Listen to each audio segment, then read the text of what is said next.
You're watching FanDuel Sports Network, the home of the Tigers, Pistons, and Red Wings.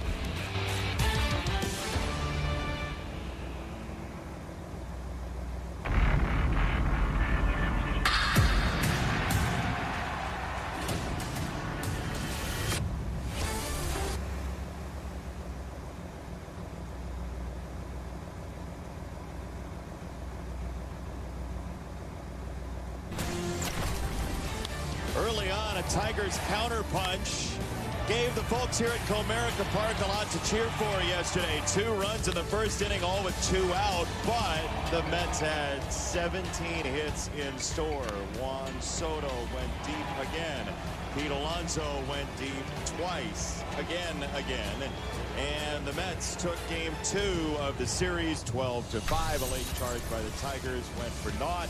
Tigers baseball presented by Figer Law. Casey Mize on the hill trying to slow down this Mets offense. Easy for me to say.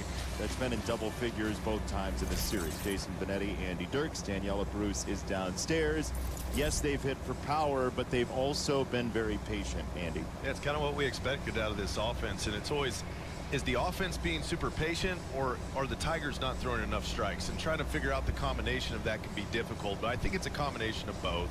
Definitely you see the chase rate. They're one of the best in the big leagues at 6th. And this series, every number on the right-hand column is better than their league average, than their average across the span of the season. That means they came in with a game plan to make sure that these Tigers pitchers are going to have to throw them strikes, and they've done a lot of damage. And it's in large part due to the top of the order. Yeah, and you know the star-studded lineup. You see Juan Soto, the billion-dollar man, and there's a reason for that. He can stay so deep in those legs. He can hit a multitude of pitches. He hit a curveball out and a changeup out. And the ball that he hit out that second one was so high. You can rarely see a player hit the ball that high and that far. And then the guy right behind him is a dangerous threat too, Pete Alonso. There was a 3-0 fastball down the middle that he crushed out. And then in yesterday's ball game, the second one was a changeup down that he extended the hands on. And there's so many weapons in this lineup. But it's not just those guys. A guy named McNeil, Jeff McNeil, great bat to ball guy. He's having an outstanding year. OPS over 800. Knows how to work him at bat. Sprays line drives all over the field, which in that 6th spot gives this lineup even more depth. So even if the big guys don't produce, you still have a few weapons in the lower part of this order for the Mets, and they played really good baseball. They have won 2 in a row, looking for their first ever sweep against the Tigers. Lot to play for. Mets chasing down the Phillies. Tigers in first place in the AL Central, 2nd in the AL overall. We'll check the schedules on everybody next.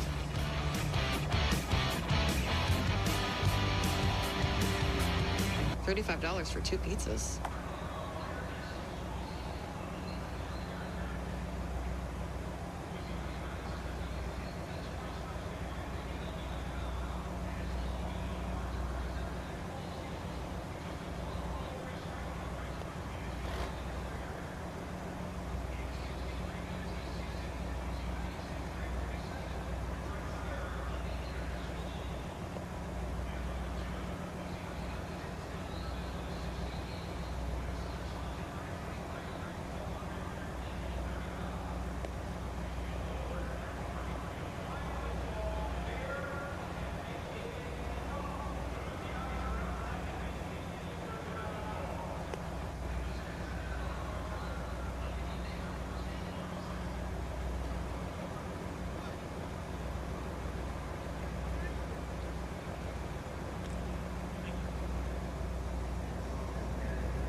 Tigers baseball on FanDuel Sports Network is brought to you by Wallside Windows, local and family owned, celebrating 81 years as Michigan's leader in replacement windows.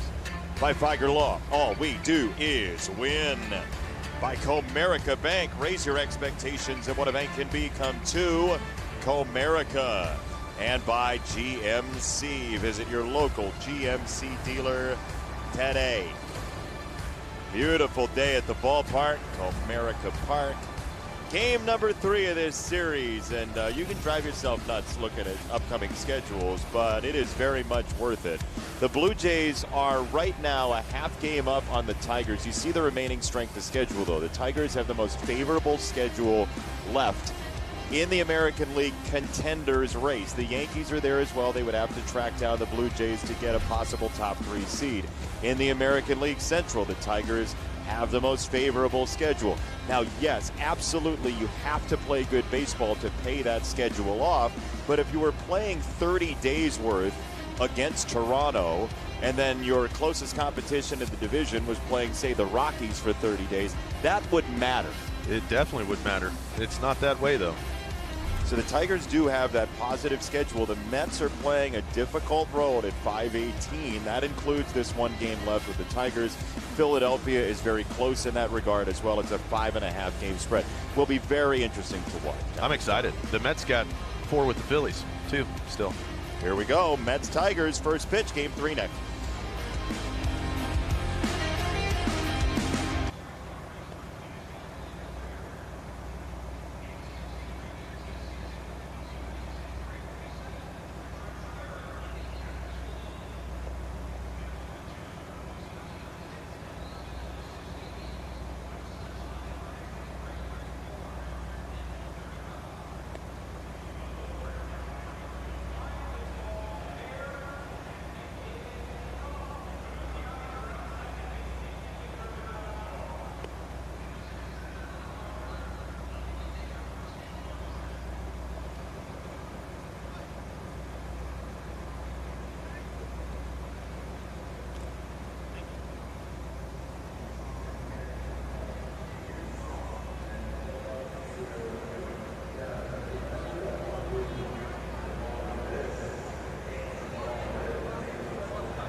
Let's see what the weather is. Oh, yeah. Anybody else playing hooky right now?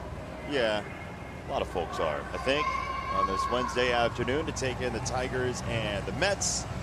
Phenomenal day for baseball. 77 degrees. Whole homestand's been great, and it's supposed to be the whole way. The only rain's on the off day on Thursday, we've been told. Our Wallside Windows starting pitcher, Casey Mize, trying to replicate what he had done earlier in the year, including that start in July in Cleveland. How does he get back there? Fastball command. Step 1, always with Casey, is to get that heater up out of the zone or down out of the zone. Hit your spots. Total bases this series on our graphic for the lineups for the Mets. 12 for Juan Soto, including a grand slam. Pete Alonso has done some major damage as well. McNeil, Beatty. Yep, it's a deep lineup. Marte hasn't even played yet. That's why he's at 0. That's right. And neither has the reserve catcher Sanger as well. First pitch popped up by Lindor and foul. He is one of the very rare guys who's not on a burner right now. He's 0 for his last 9 coming in. Yeah, the Tigers have done a nice job with Lindor getting ahead in counts, and he's been pretty susceptible to breaking balls down and in under the bat, which Casey's best secondary pitch, go-to secondary pitch is the split. He will throw the slider, so it'll be interesting to see how much they go to the split against the lefty Lindor, or how much they try that back foot breaking ball if he gets ahead. It's called a ball a little bit high. The plate umpire Sean Barber today. A.J. Hinch did mention before the game that Casey Mize threw maybe his longest bullpen session since A.J. Hinch has been here. Last time out in the bullpen, in part because he had an extra day of rest in there as well. And trying to dial in locations to where if you're going to throw a top rail, miss top rail. If you're going to throw a bottom rail, make the air be on the side of down, not middle, right? Try to stay out of the middle of the zone is one of the things Casey's going to try to do today.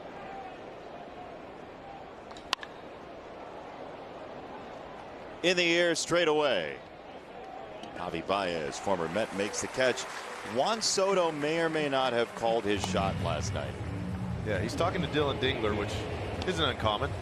Catchers and hitters going after it. But he looks back at him and said, I told you.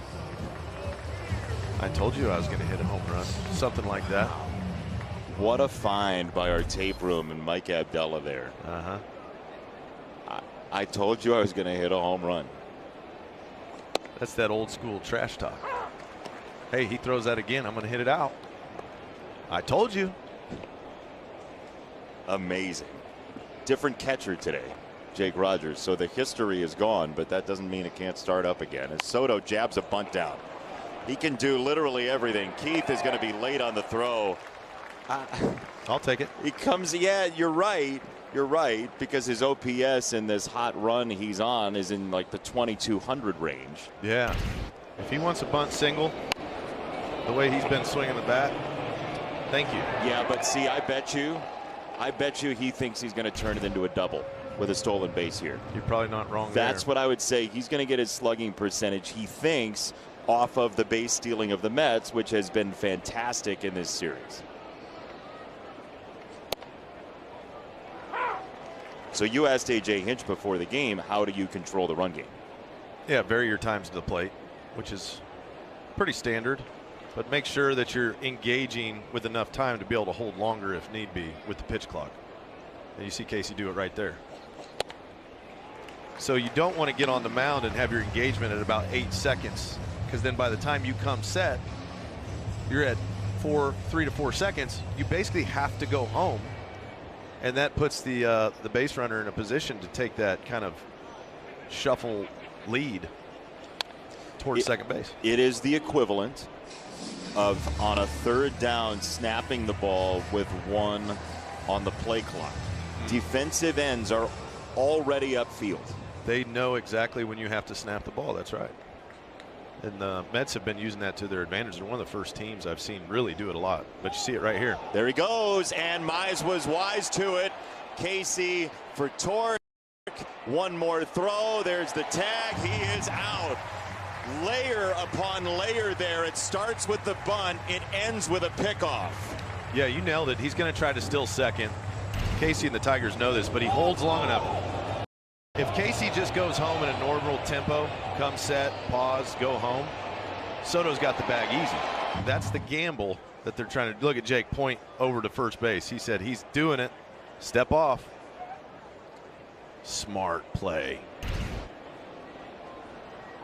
But he opens the door with the bunt because he is a slugger at heart. Yeah. Juan Soto is. It doesn't go down as slugging percentage, but Tarek Skubals talked about that. Like, I control runners because I don't want to give up doubles. No, that's right.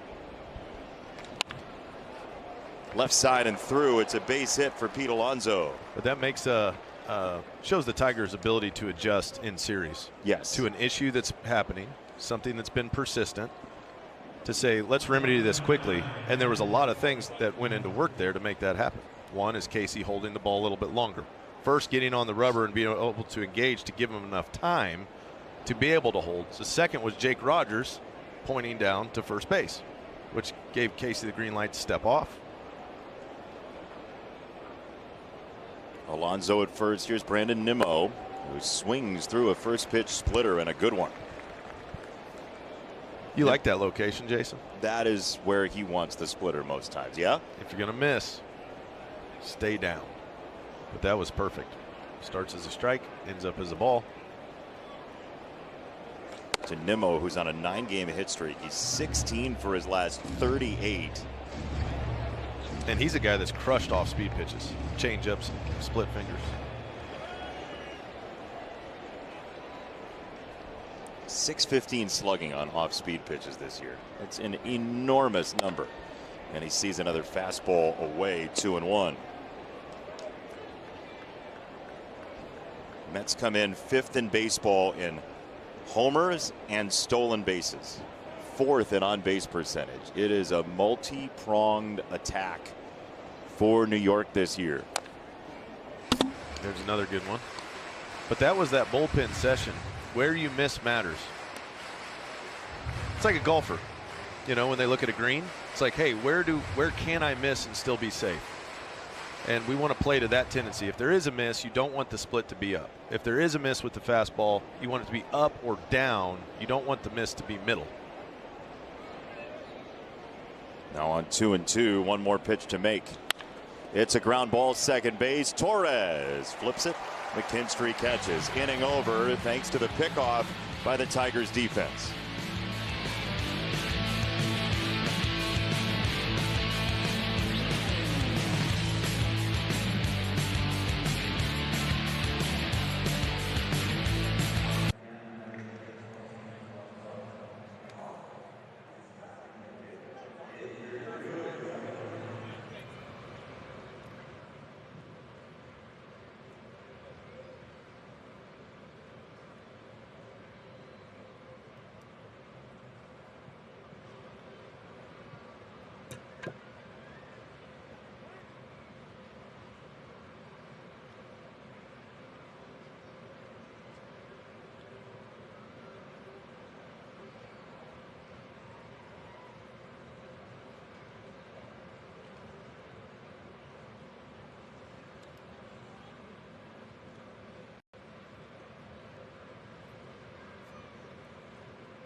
No score, bottom of the first inning at Comerica Park. Tigers batting order presented by the fine folks at the Southeast Michigan Ford dealers. Ground ball rate against Clay Holmes, very important. The Tigers, best team in baseball at not hitting the ball on the ground. Riley Green at 41% somehow with the swing that he's got, but that's still just above league average.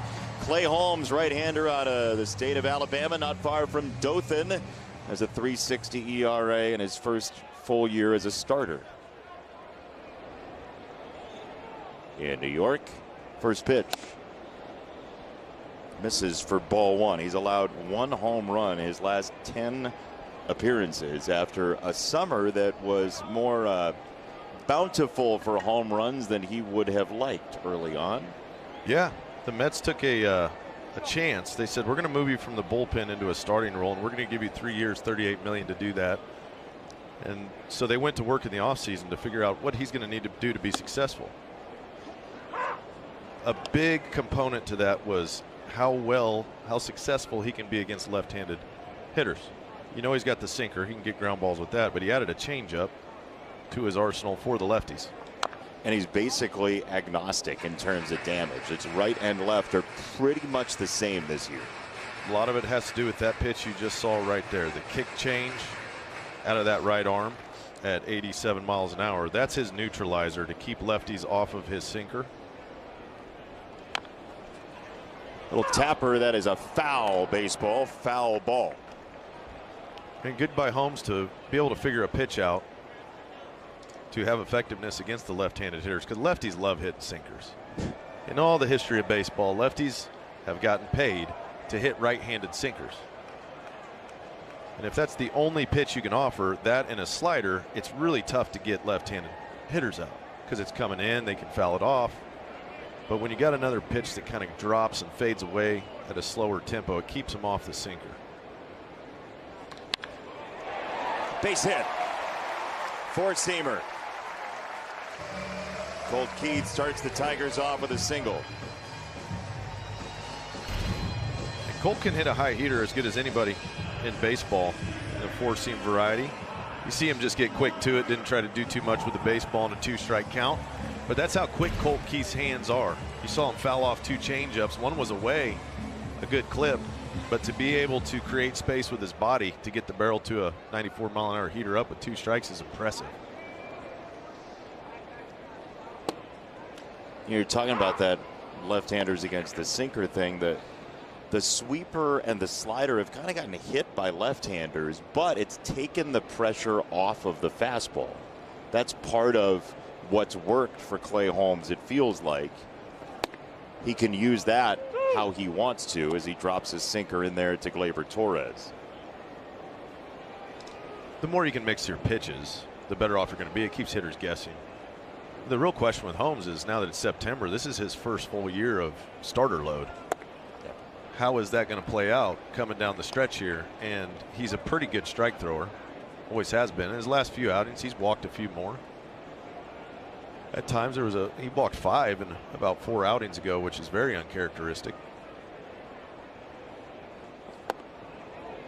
But this is what he wanted career-wise. Yeah, 100%. He was excited about it, the move. I think most guys, if push came to shove, he said, could you be a starter or a reliever? They would want to be a starter, most guys. Sure. Ball in your hand to start the game. Set the tone of the day. But as a right-handed pitcher, you have to figure out a way to get left-handed hitters out. And he's done a nice job overall. On the ground, out in front of the plate, Singer is there, and one away. Keith to second base. We've seen guys do it before, starter, closer. Typically, it's the other way around. Like John Smoltz was a starter for a long, long time, and then became a closer. Yeah. Clay Holmes, 25 saves, then 25 starts, consecutive seasons. Smoltz is on that list. Ryan Dempster is here. Danny Graves, Goose Gossage, among others.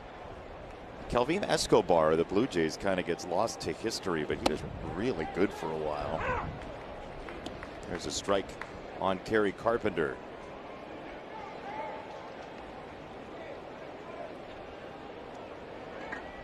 Kerry 0 for 4 in the series. He's got his second start of the series.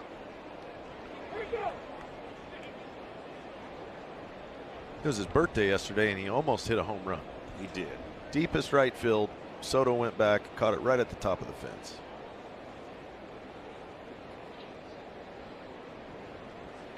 Kind of had that Cheshire Cat look on his face, like Soto almost sold it like it was going to be gone, and then reached up, didn't even jump. No. And pulled it in right at the yellow line. Yeah, kind of a heartbreaking way to end it. Most guys, you know, run back on the ball, get underneath it. You're like, it's not going out. A clever ruse from Juan Soto. In case you missed it, here it was from yesterday evening, late in the night.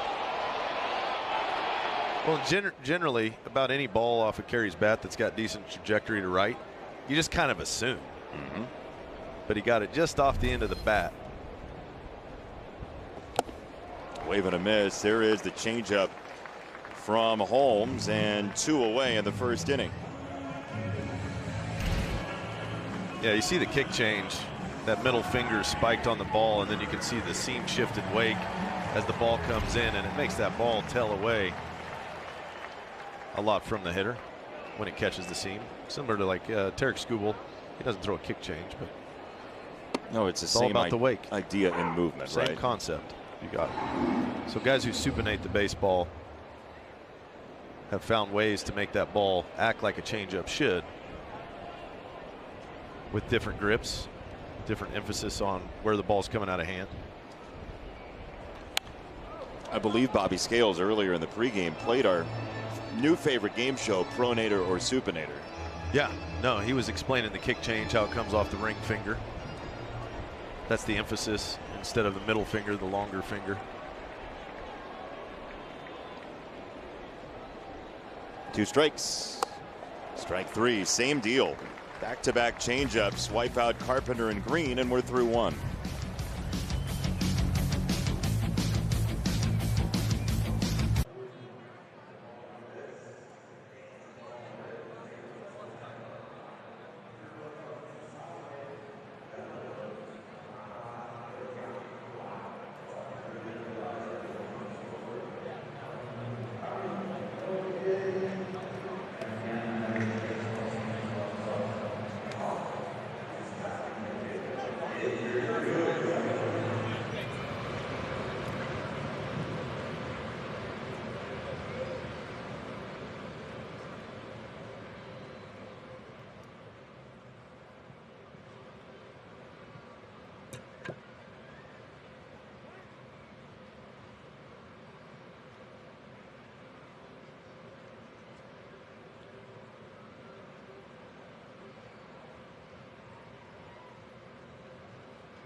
Chevrolet's strongest player, take your pick. This is most total bases in Major League Baseball since August the 12th. Lindor, Alonso, Soto, and then Vientos 8th in Major League Baseball. Mark Vientos leads it off here in the 2nd inning, but that's the lay of the land if you play the Mets right now. Their offense, despite scoring just 1 in the finale against the Marlins, has been torrid. As here's a fly ball to left on a rather windy afternoon. Riley Green makes the catch, and Jeff McNeil walks up to the plate. StatCast 3D powered by Google Cloud. 5 hits in the series for Jeff McNeil. He's been a line drive machine. You see the trajectory of those balls. Low liners, one hop ground ball. That's what he does, and he does it well. Good bat to ball skills, as they say in the biz. And he's a tough out. He will make a pitcher work. We've seen him foul off some pitches that were very difficult, and he got a hit on a changeup where he just kind of threw the bat out at it. You said that with such disdain. Yeah. For the bat. He won a batting title back in 2022. It was his 2nd All-Star year. Hit .326. That was not coincidentally one of his better power years as well. He's got some thump on the pull side. Generally, you're not going to see him hit the ball out to left field. Most of his power comes on the pull side. Oh, boy. I mean, that is Jeff McNeil, I'd say in a nutshell, but his nickname is the Squirrel. That was awfully squirrely off the bat. Here's how it went. Take a splitter. Take that one. And then croquet. Yeah, the fastball gets on him. You see his foot gets down late, but he just uses his hands to guide the bat to the baseball and got a good hop. If you can get it to hop off the dirt in front of home plate, it's going to take the high bounce. Here is 36-year-old Starling Marte. As you said, we've not seen him in this series. Guy who made his debut 13 years ago now at the Pirates. He's had a very nice career for himself. Over 1,600 hits, 162 home runs. A very good athlete. 361 stolen bases for his career. I knew he was going to be I saw him when he was about 20 years old. Played with him in the Dominican Republic. Oh, really? And I said, that guy's got it. At 20, he was different. What did you see? He's just his athleticism, his demeanor, the way he goes about his business. His at-bats were good. He laid off sliders that were down like that. Sounds very specific. But he was a great ball player at 20 in that league. So not surprising. He's had a really nice career and still doing pretty well for himself. He's got the most stolen bases of any active player in Major League Baseball. He is clear of Jose Altuve by 37. They're both going to get caught by Trey Turner, who's got 315. Yeah. That'll be relatively soon, you'd imagine. But fourth most active stolen bases is Jose Ramirez. He does it all. You like the stolen base being back? Yes. I mean, think of the conversation that we weren't having around the game of baseball circa 2018, 2019. It was like home runs win you games. That was 1,000% true. Like, you walk and you homer, you're probably in the playoffs. Now it's different. You have to have different facets to your offense. 3-2. Got him, strike three. He knew it. It's a fastball that ran over basically the middle of the zone, and there are two down. It's had a little more oomph on it, too. That was 98 out of that right arm. Coming in hot with a little two-seam action at the end.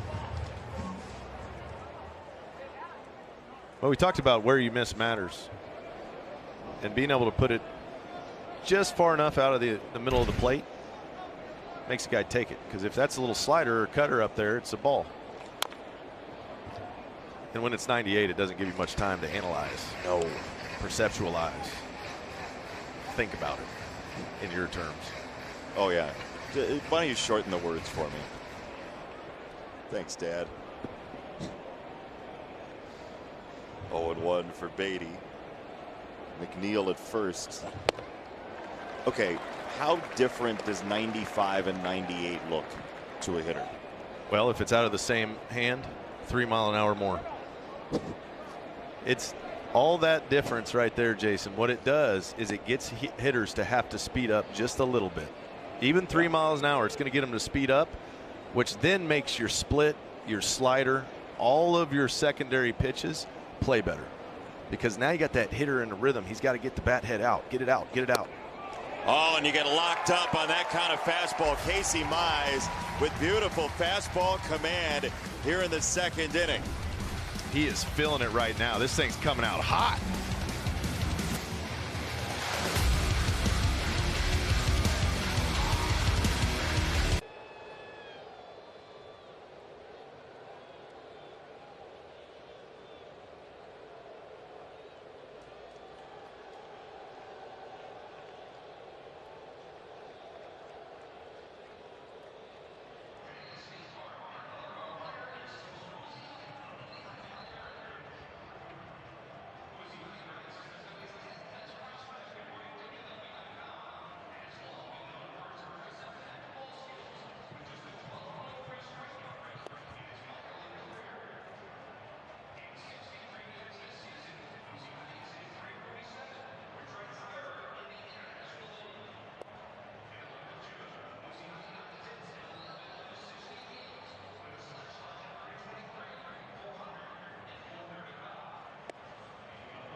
In today's Blue Moon Report, Spencer Torkelson and Riley Green became just the second set of homegrown Tigers since the draft started in 1965 to have at least 28 home runs. They join Lance Parrish and Kirk Gibson, who did it in 1985. Now, I'm sure by now you know that Spencer and Riley are best friends. They hang out all the time, and that started in 2020 after Spencer Torkelson was drafted.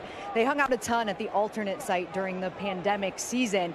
They would watch Tigers games, order food, hang out together, and now Riley Green is getting ready to stand up in Spencer Torkelson's wedding, which is happening in November. And as you guys know, in typical Riley fashion, I don't think this will be of any surprise to you. He was ordering the suit yesterday and said to me, hopefully it gets here in time for the wedding.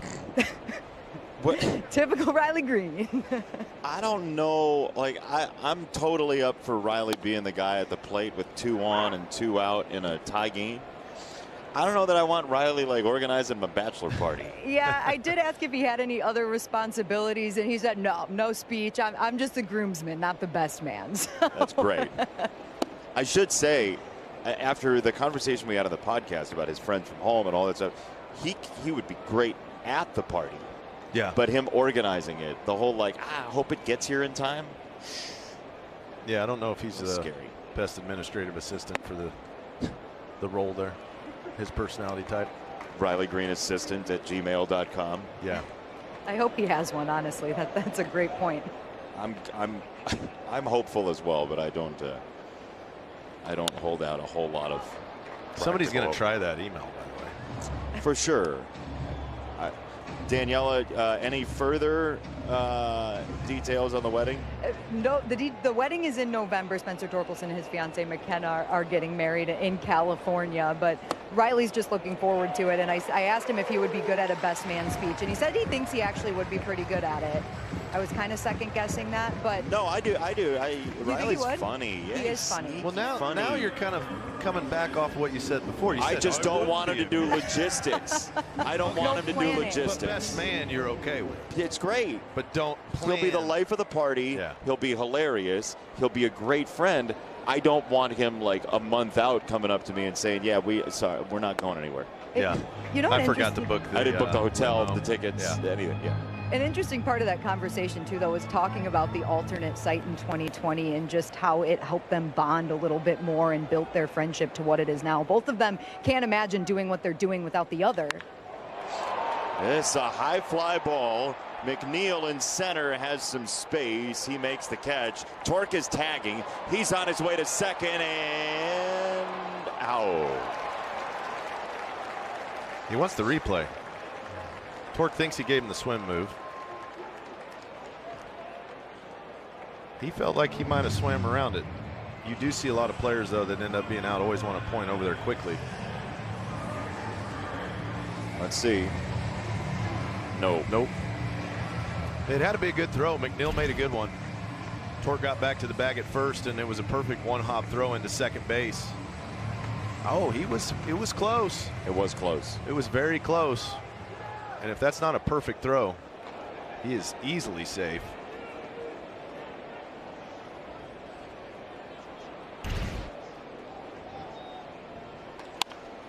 There is a slash to left.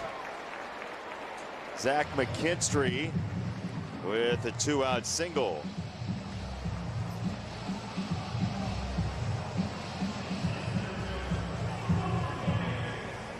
Remember the Tigers, as you see FanDuel home run odds for today's game. The Tigers did have Wenzel Perez thrown out at second base in the first inning yesterday. The Mets, feeling the pressure of the Tigers base running, have withstood that pressure and made some very nice plays in the outfield and on the infield, with Torrens throwing back to get that out we were talking about in the first inning yesterday. You have to play good defense to beat good teams. Pitching and defense will keep you in ball games. Rip and a miss by Baez, 1-1. This is a bat the Tigers need to get going again here. Javi's had a good year so far. In the last couple weeks, he's had a few more struggles. See if he can finish the season off strong. A lot of it's pitch selection, Jason. What patterns you seeing? Well, you know, that breaking ball down and away, the more he starts chasing that, the more teams will throw it. He just has to lay off enough of those to get by.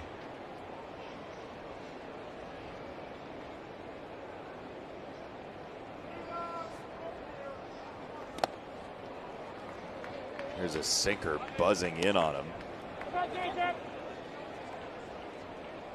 Is there possible catcher's interference here? We had one yesterday that was on a backswing that went uncalled. George Lombard on the phone to check, and he's saying challenge. So we will see if there is catcher's interference on that swing by Baez. You'd get Rogers up with 2 on and 2 out if it were. Detroit is challenging catcher's interference. I would say that's affirmative. Yes, indeed. But for Javi, it's just it's like, you know, once you aren't on the fastball as well and you feel like you got to cheat to the fastball, that opens you up to more of those breaking pitches as well. But get back to that trust feel that Javi's had that's made him successful, where he trusts his hands are quick enough. When he said that early in the season, I said, oh, that makes sense.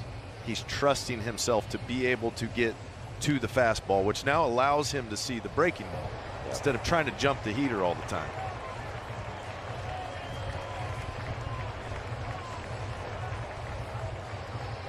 The crowd's reacting to the video board replay, which is the one that we just saw earlier. And we're just waiting on the inevitable. You would say so, right? Yeah, 100%. The gloves don't just move themselves. A body will stay at rest until acted on by another force. It's one of the laws, Jason. Laws of physics. Yeah. Which you've studied substantially. There are some technical issues with instant replay, so rarely do you see the replay assistant come out. But we have, you know, we have PitchCom issues, we have replay issues, and this is oh boy. Take off your headsets, everybody. Interference is overturned. It was catcher's interference. First base, second base. I think we just used a backup microphone, possibly. That was what all the clicking was. It's like when the referee in football doesn't realize his mic's on and he blows the play live again, and you feel the whistle in your fillings at home. Yeah, or when the PA announcement for what's for lunch in grade school comes over, and then they tell you that you're having the pizza slice with oranges in a side salad. But it's rectangular pizza. Oh, yeah. We're sure of that. Here's Jake Rogers, who we last saw pitching for the Tigers yesterday, and pitching well, pitching 81 miles an hour. Raj in his 5th outing of the year, dazzled to a scoreless 9th. And now he can give the Tigers the lead early this lovely Wednesday.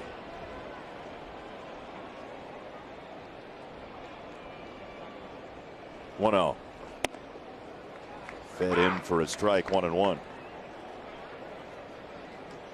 Totally different profile today from McLean to Holmes.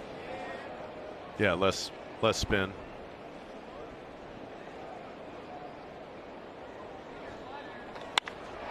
Jake Rogers whistles it to right field. That's a base hit. Here comes McKinstry. Tigers lead 1-0. Two-way start. Jake Rogers gives the Tigers the advantage.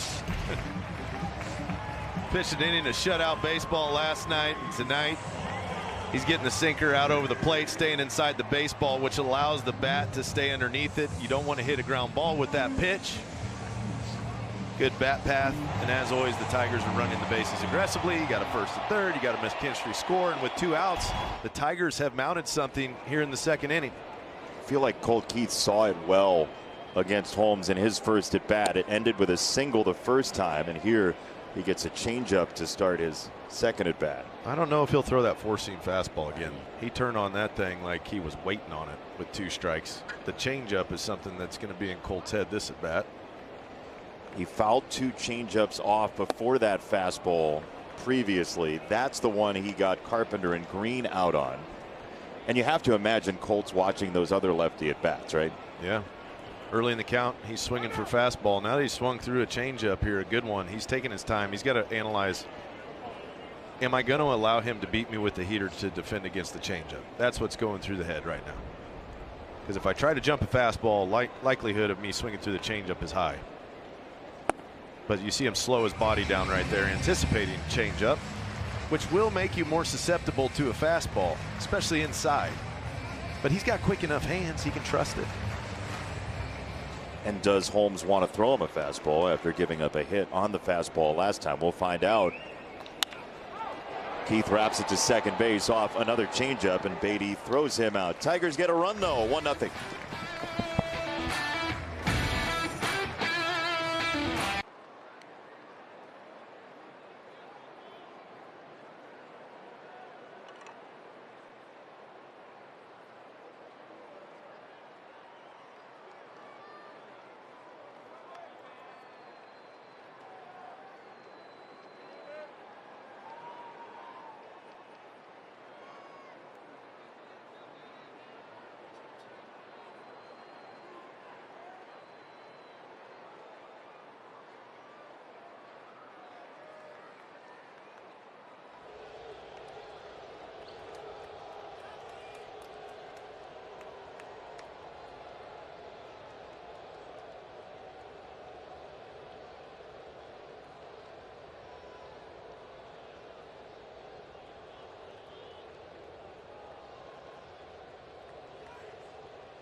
And here's our Xfinity high-speed pitch. And if you want it hot today, Casey's got it for you. He's throwing 96 to 98 miles an hour with the heat. Right by guys. They can't even swing at it. It's in the glove before the foot gets down today, Jason. Extra 2 to 3 ticks has done wonders for Casey Mize as he gets a ground ball to short that flattens out for McKinstry. Sanger is out. There's one away in the third. Here's a message from Figer Law. If you've been injured in an auto accident, make Figer Law your first call. Figer Law. All we do is win. Spectacular day for Major League Baseball, for anything really, here in downtown Detroit. Tigers lead 1-0 behind Casey Mize. There's a bunch shown by Lindor. It worked out for Soto. Well, kinda, until he got picked off. That's true. He was at first for a moment. Lindor is working through it right now. It's been a rough go this series for Lindor so far. He's seen a lot of breaking balls and hasn't quite been able to connect with the heater. And you can see the frustration. If you see a big league hitter miss fastballs continually, you'll start to see frustration mounting, because he knows that in order to hit, you're going to have to get to the fastball. And then he starts cheating for fastball, and you throw the down and in breaking ball. And you're in the old rocking chair. Then you're in that place that's very dark as a hitter, where nobody wants to go.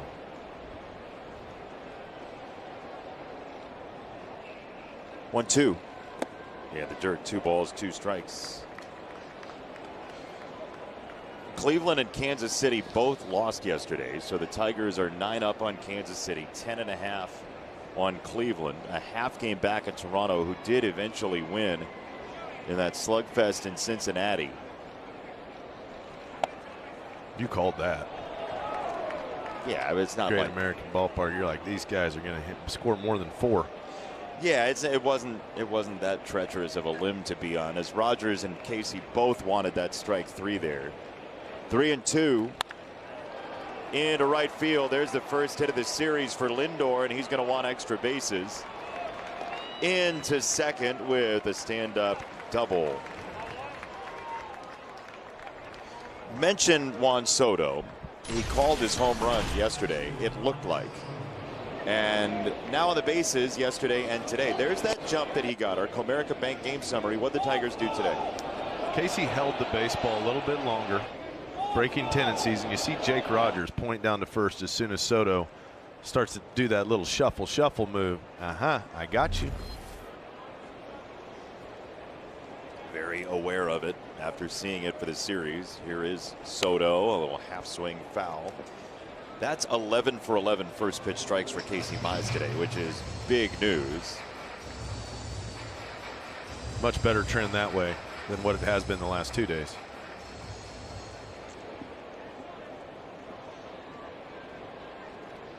Big power hitters in advantage counts can basically take their pick. Yeah, you have to come to him. You limit your options as a pitcher. And especially a guy that's got as much plate discipline and awareness as Soto has. He can really zone into a specific spot that he likes in an advantage count, where if you get him 2 strikes, he's kind of got to swing at your stuff. Soto vaults this high in the air, right hand side. Gleyber Torres makes a catch. So 0-1 versus 1-0.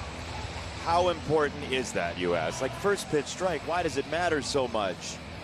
This is the Mets after 0-1 and then after 1-0. It's a 90-point difference for the year, and even more exaggerated in the series.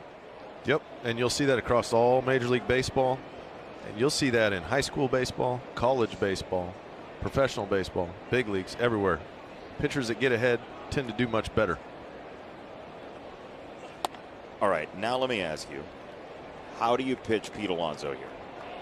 Get ahead, just like this. First base is empty. Just be smart with fastball location, like he was working on in his extended bullpen. If you do miss, make it be a miss that's a little bit away from the middle of the plate, like right there. If you're going to miss away. Don't miss middle. Err on the side of missing away from the spot, away from the middle. It's not coming out right. Don't miss towards the middle, miss towards the edge. Correct. Or out of the zone if you do miss. Alonso in the air, very well struck. And Pete Alonso is going to coast into second base.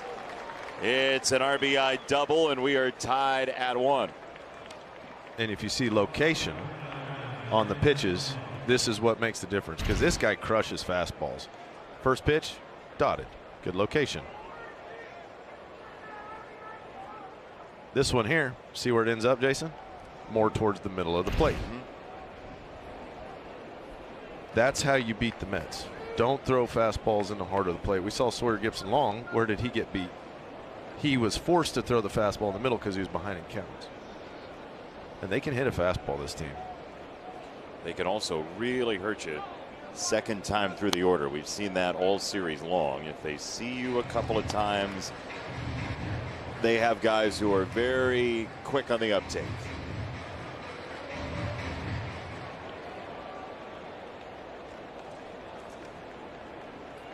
Sawyer back from AAA yesterday. There's a foul ball, 2 strikes for Nimmo. But that's why with Alonso, right? You said it, if you're going to miss away from the middle, especially because first base was open. Yeah. That's the thought. But sometimes when the ball's coming out of the hand really well, you kind of think, man, my fastball's playing right now. But there's the miss. And that's why Jake Rogers points the glove out. He's trying to go up with the heat. Where did he miss? Up. Further up. Not down to where a guy can get some bat to it. 1-2. Up again. 2 balls, 2 strikes on Nimmo.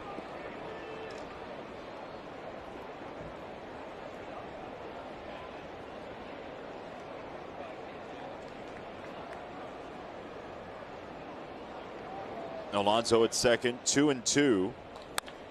Guided to second, and Gleyber Torres snares it to retire the side, but the Mets tie the game on the Alonso double.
All right, so how far is Springville, Alabama, Springville High School from Slocum High School, not far from Dothan? There they are, one in the central part of the state, one very far south where Clay Holmes is from, where the skies are so blue. Casey Mize was always a Tiger. He was a Springville Tiger, an Auburn Tiger, and a Detroit Tiger. As this first pitch to Gleyber Torres is flicked out to center field, and there is one away. You spent much time in Alabama? No, not really. Driven through it. Great sports state. Yeah, they don't care much about football there, from what I've heard. Andy's inviting hate mail. Do they have a football team there? They've got two. Do they? One of which is happier than the other right now.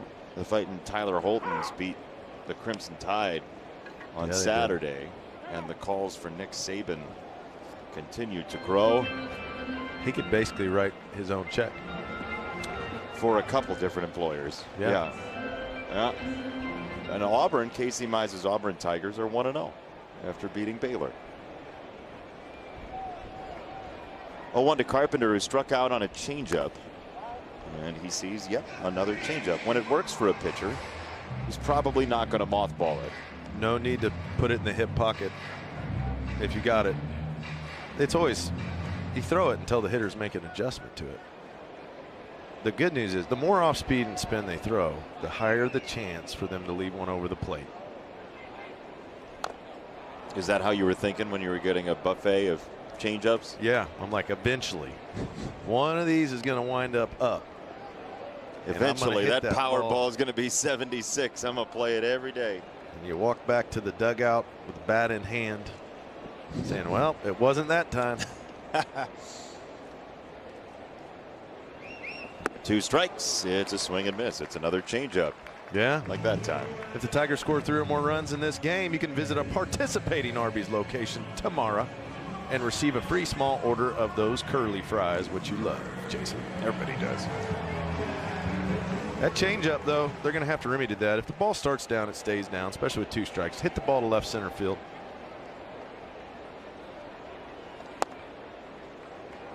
Well, that's not fun when they call that and he's got the changeup to go with it. That just pushes the changeup even further down, basically, right? Yep. You see Riley's approach. You see how quiet his lower half is? Tells Everything you what? is slowed down. He's wanting to stay back on the changeup, looking to drive the ball to left center field. And that allows him to take that pitch right there. Because if Riley's thinking pull side homer or pull side, you know, hit one to right field, you're going to probably swing through that pitch.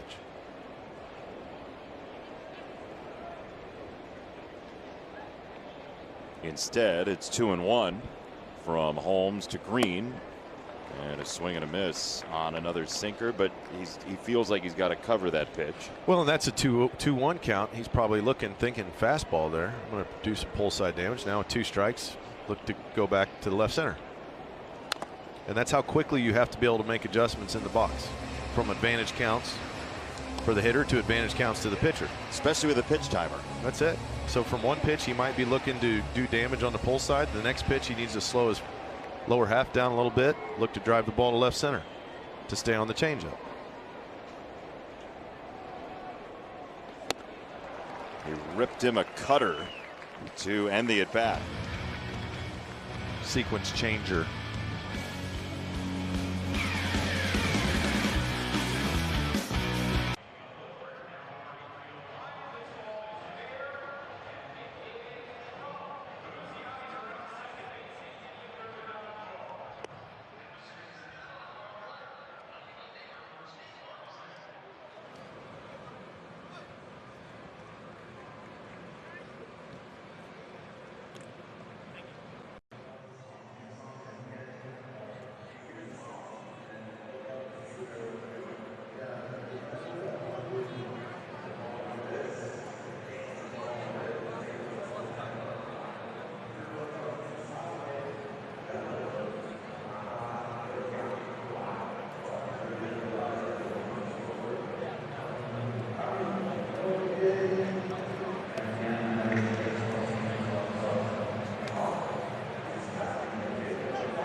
Comerica Park is the best place for moments meant to be shared. Jason, place your 2026 group deposit today and get 2025 postseason priority access at the best pricing and availability while locking in your group outing for next season before anyone else.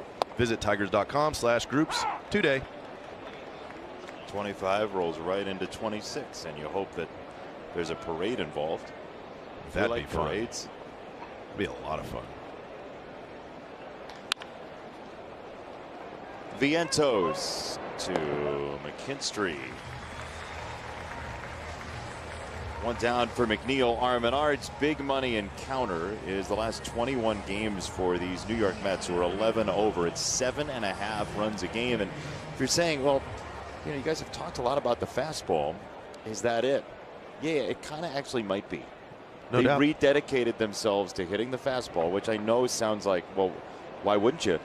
But in this league, in this day and age, less than half of the pitches are fastballs. So you wouldn't blame a team for being off the fastball looking for spin. Yeah. Also, whatever your emphasis is, that's where your focus and concentration is going to be. If you don't have a pretty simplified goal as a unit, it's very difficult to stay on task and get everybody rowing in the same direction, where it's like, hey, if we're going to hit the fastball, now when a guy misses the fastball, everybody's focus is on, well, you fouled the fastball off. Yep. You need to hit the fastball so we can all succeed together, right? And now you got your buddies in the dugout making little competitions about who's hitting the fastball better. All those things start to play in with just a little bit of linear focus towards a pretty specific item. Fly ball left field. Riley Green on the move and casually into the net. Riley makes the catch. So does the net. 2 down. And our T-Mobile coverage cam.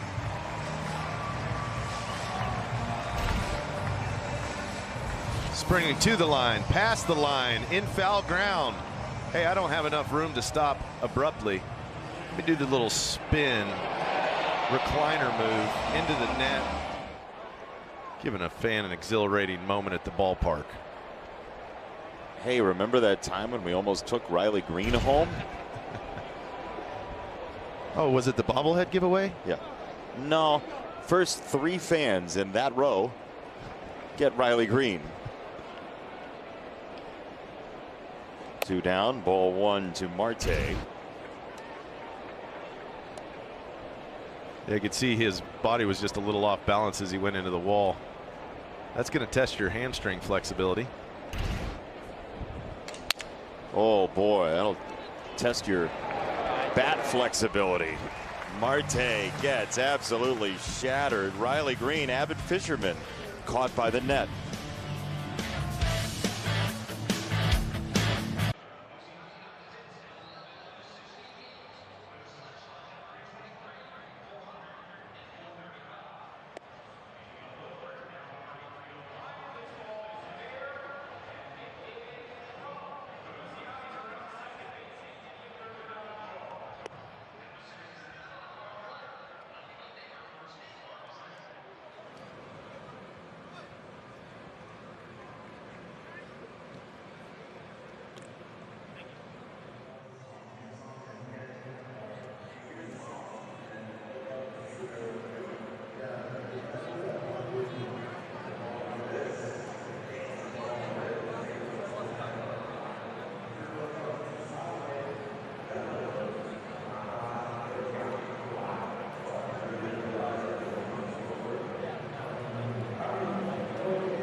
So, Jeff McNeil, take a look at the arm here. On a fly ball, torque over at first. This is textbook Tigers. You're going on a ball like this. Yep, McNeil does a good job. You get behind the baseball, and he knew that Torque was tagging. So he didn't take his sweet time at all. He got the ball out of glove into second base in a hurry. And that comes from him understanding that the Tigers are aggressive. When you go to new ballparks, especially ballparks that are bigger, you have to be aware of that. Or is the team willing to try to tag from first? Yep. And in Comerica, it's got big gaps, deep center field. These are places where you can definitely tag from first on balls to the outfield. Ripped to center and down, a base hit. Torkelson drops one in front of him this time. And it's a leadoff single. The right-handed hitters for the Tigers so far have done a nice job staying inside the baseball, Jason, and hitting line drives. We saw Jake Rogers do it with an RBI single. You see Torque do it there. They're not letting that sinker get under their barrel, which induces those ground balls, which we talked about earlier in the broadcast. So good approach from the righties. First one here, banks in for a strike to Wencel Perez.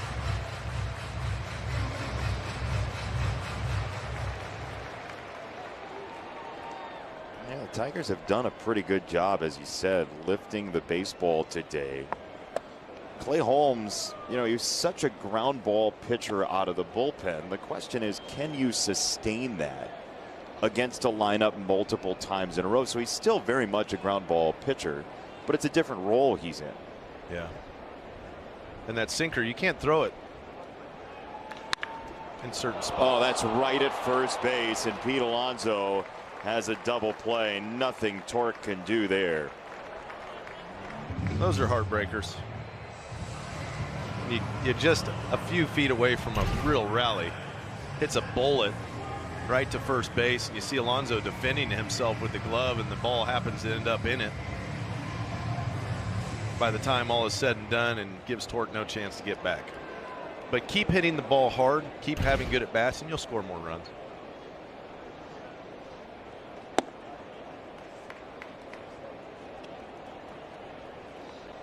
But also, when you're coming out of the bullpen, too, you got a manager, you know, he's trying to find some matchups. And when you're in the closer role, you know, there's certain pitches you can throw. They're only going to see you once. Yeah. McKinstry, fly ball right field. Soto back. Soto is at the wall, and that ball ends up and over on the hop. So McKinstry has himself a 2-out double. Just keep having good at bats. He throws a little spinner up there that just kept spinning, and out of the box, you know McKinstry's going to think triple. Even with 2 outs. Can't do on a ground rule double, though. So he'll have to concede to second base, which he can score from easily on a ball to the outfield. But it's got to get through the infield to score.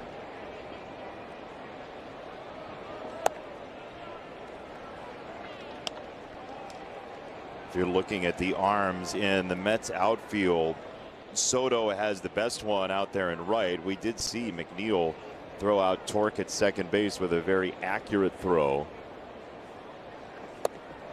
Javi swings through a breaking ball.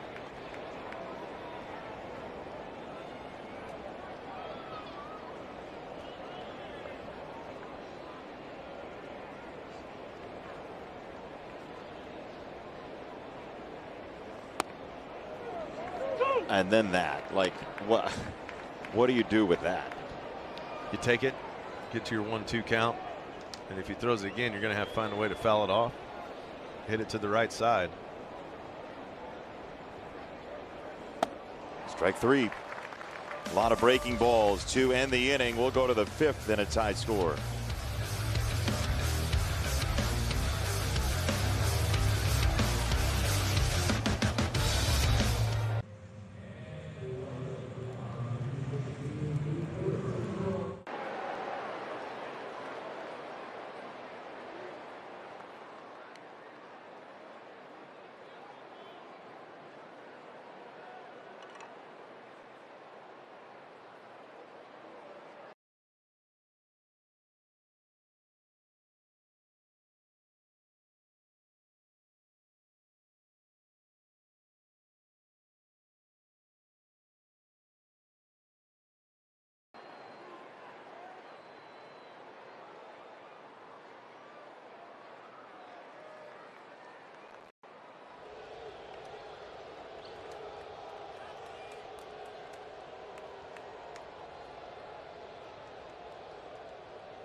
Mentioned Toronto leads the Tigers by a half game in the AL 1 seed race. This is off Scott Barlow in the first inning. George Springer hit himself a home run, part of a 4-run first inning for Toronto. Then this off of Brent Suter later on to make it 10-6. 2 home runs for Springer. His OPS up to 946 as that ball's clocked to right field, and a running grab by Perez. He puts it away on a line drive for out number 1 off the bat of Beatty. It's our Liberty Mutual Insurance field coverage. Beatty thought he had him something brewing here, and you see Winslow go to the right initially. Jets back, good adjustability on the route, and good hand-eye coordination to reach up and make the snag while running full speed. Thank you kindly. One down for Casey Mize, and here is Senger, the former Miami, Ohio player. 24th round pick of the Mets back in 2018.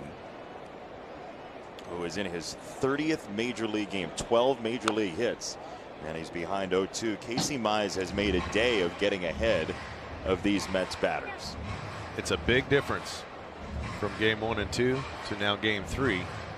And so far the scoreboard has reflected what we had talked about before. That's a huge emphasis for every pitcher that wears an Old English D.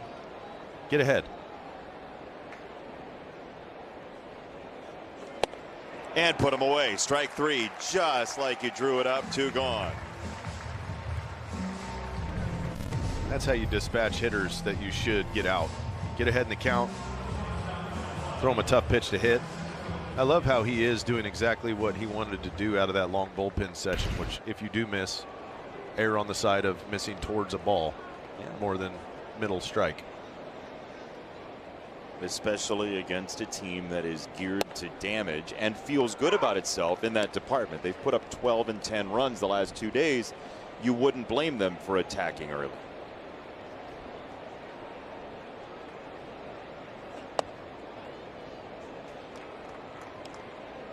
And a team that just doesn't swing and miss a lot.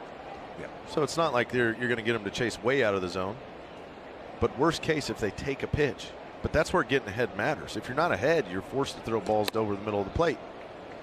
Because then you have to err on the side of throwing it towards the middle because you don't want to end up in a 3-0 count.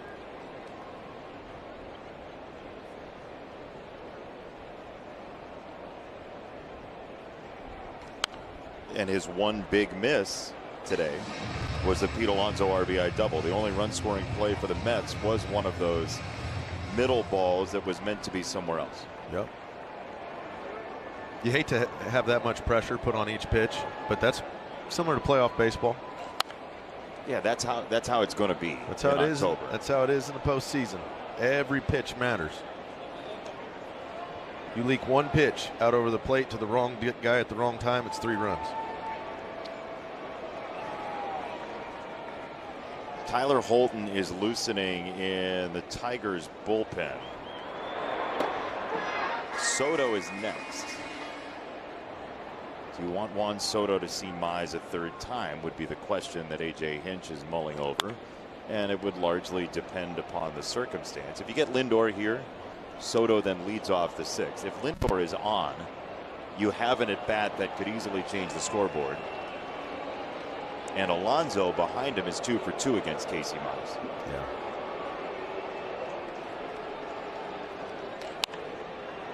So if you're not going to let him face Alonso, you go ahead and probably take the lefty-lefty with Holton against Soto. Yeah, without question. Right? Yeah.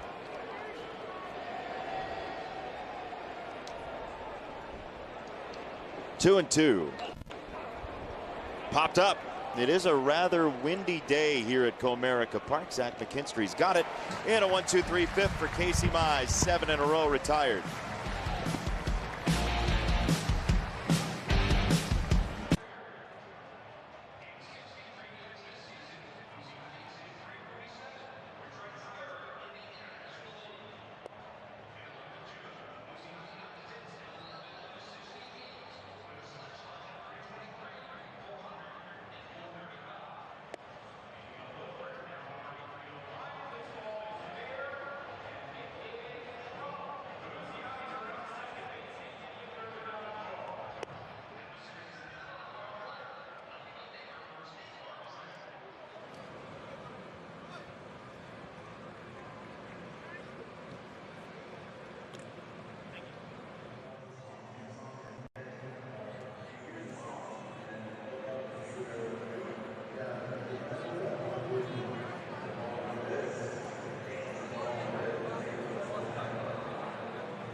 Stream every out-of-market game live or on demand. Plus, stream MLB Network 24/7 for the entire season.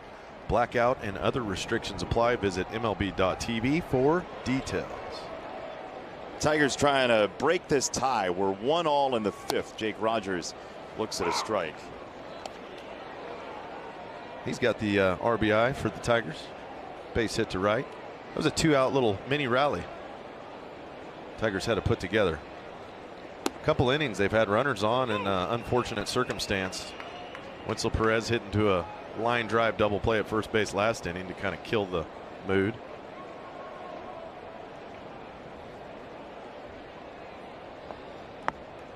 Oh, 2.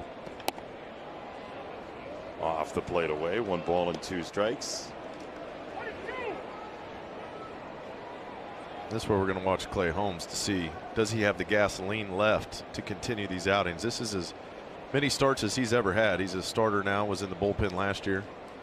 But those innings start adding up on those arms in September. Can he command the strike zone to continue this outing? He's at 65 pitches right now. Yeah, we're talking more than 300 outings as a major leaguer out of the bullpen. 3 balls and 2 strikes. It's a full season of it, but once you get into September and then you want him to be fresh for October as well, we'll see how Mendoza wants to play this year. Handful of starts left for everybody as the 3-2 is chopped foul to the on deck circle and Keith. Yeah, they're trying to chase the Phillies down. So they've been kind of running that 6-man rotation, but you know, you see McLean last night. I would like that guy to pitch every 5th day if I'm the Mets. Correct. They're 5.5 back. Phillies play the Brewers starting today.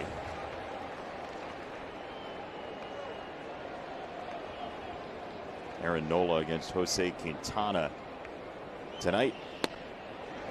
Called strike 3. It was there. 1 away. Well, he spun him to death, spun him to death, spun him to death to hit him with the sinker away, and that was a good one too. Looked like a ball out of hand, up and away. Had a little swing back to it from the big, tall right-hander.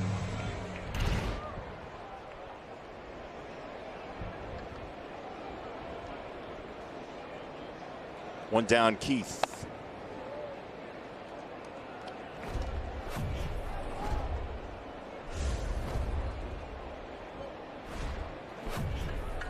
Looks like the way this game is going, and we'll see if it is Casey Mize for the 6th or Tyler Holton. It's Soto, Alonso, Nimmo, 2 lefties and a righty.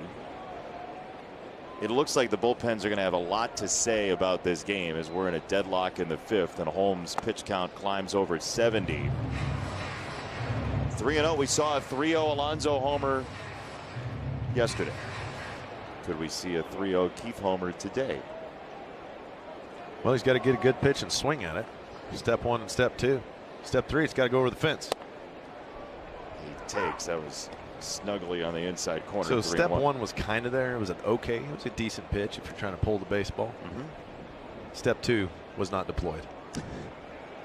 See if it is here. 3-1. It's ball 4. 1 on, 1 out. Gleyber Torres coming up, and here's Daniela. We've seen Gleyber Torres put some consistent, really good at-bats together all season. He's able to see a lot of pitches, which in turn helps his teammates. He told me it wasn't always like that for him. His first few years in the big leagues, he was taking the approach of always trying to come up with the really big swing, trying to hit homers, and it took some time for him to learn that the approach needs to be contact. The approach needs to be seeing the ball well, especially when you fall behind in counts. He says he's found the patience and the approach that works for him that ultimately lets his teammates see a lot of pitches. Even if that does result in a strikeout or an out of any sort, he knows that he's helping the team in that way, and that took some experience for him, guys. Yeah, it took this first year in Detroit where he has been a transformed player. He's really embraced a two-role, a two-spot hitter in the lineup, working at bats. And you can tell he doesn't feel like all the pressure's on him to have to perform and hit all the home runs and do everything. He's fallen into that role nicely. Yeah, you just pile good at bat on top of good at bat on top of good at bat, and then suddenly you have a good year.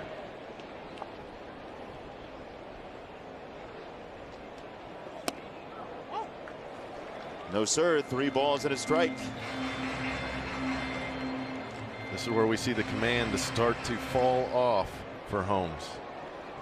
Third time through the order, pitch counts getting up. Will he feed him a fastball here? 3-1. And Gleyber wraps it foul. It was a sinker. It's 3 balls, 2 strikes. Gregory Soto is tuning up in the Mets bullpen. Yeah, I think they know Holmes' gas tank is below a quarter. It's about 2 1/8 of a tank. Yellow lights on. You do not want to run him on E. Those red flashing lights start coming on, and next thing you know, the contact gets real loud. And can you force? Do you, if you're AJ Hinch, decide to pinch hit for Carpenter and Green? Not Green, of course. He has not done that all year, but you have the 2 lefties coming up. As that is guided toward third, it's a short hop, and Vientos just does get Gleyber Torres. He got caught in between for a moment there, but made the play, and there are 2 away. Here comes Carpenter. They got Soto and Raley down there, the lefties, that if they're going to deploy, it would be a reasonable time. He's only at 79 pitches. He's also struck out Kerry Carpenter twice, and Kerry has not seen the changeup well. That's a good point.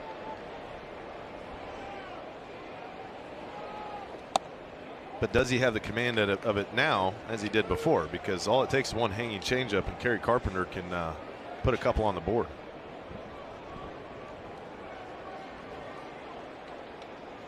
Kerry's birthday yesterday. Almost got himself a cake with a long fly ball.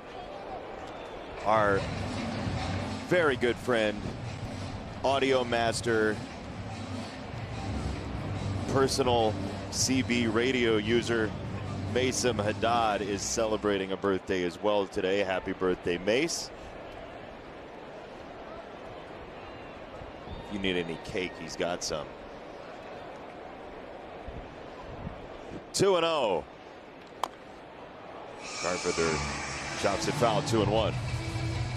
We had talked about Kerry taking his walks and how big that has been for him to continue to stay hot. We're see him chase a few balls out of the zone today. That little sweeper, he's got to zone it back up, Jason. Take his walk if they're going to give it to him, and trust that the guy behind you, Riley Green, can get a job done. But if you're going to zone something up, what is that going to be if you're Kerry Carpenter here? He's looking to hit the ball out to dead center. So if it's a fastball, he'll be on it. Anything slow that's up, he should punish, because he's seen a lot of slow stuff today. 2-1. Just touched foul. That was one of those wafting changeups. 2-2. Yeah, it's a tough one to pull. The movement profile of that pitch, you try to pull it, you're probably going to hit a ground ball to second, maybe to first. You can pull the baseball by trying to just stay through it and hit it to left center, hit it back through the box up the middle, and the bat path will naturally kind of come up under the baseball. As that approach or that attack angle is coming back up, when it's out in front of your body, you want it to be under that baseball so you can drive it out to right field. You can't do that by trying to beat it to a spot on that specific pitch. Have to imagine it's another changeup here. 2-2. That's outside. It was a slider. Sure? Was that actually a slider? Nah, that's a changeup. That's what. Yeah. Yeah. He just overcooked it. It looked like. Yeah.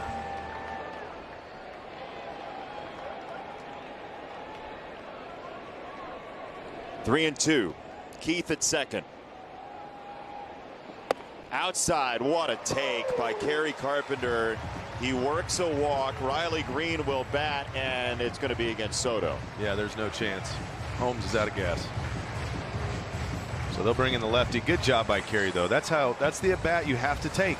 You have to take the at bat like that. Take your walk. A little surprising he didn't try to force Carpenter out of the game here. Yeah, I think he thought his guy had more gas than he did. Interesting. 2 on, 2 out. Riley Green next.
Kerry Carpenter, a couple of strikeouts, made some changes. Yeah, he did. He got him on the changeup in the first at bat, and then in the second at bat, he got him on the changeup again.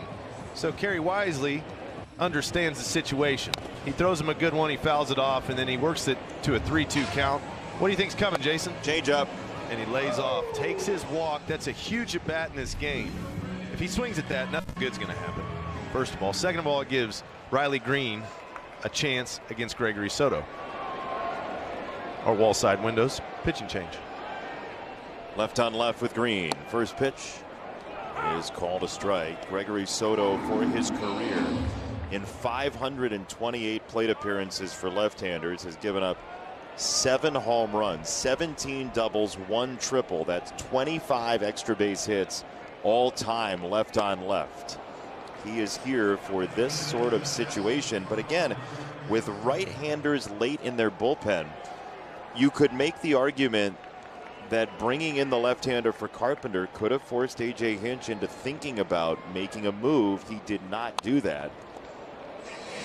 Not that A.J. would have necessarily. Yeah. Carpenter might have stayed in, but if you want Carpenter out of the game for your right-handers later, Helsley, Rogers, Diaz, you could pull the trigger there. You could. I think Mendoza wanted to strike out, thought he could strike Kerry out. That one gets away. Way away from Sanger. Keith to third, Carpenter to second.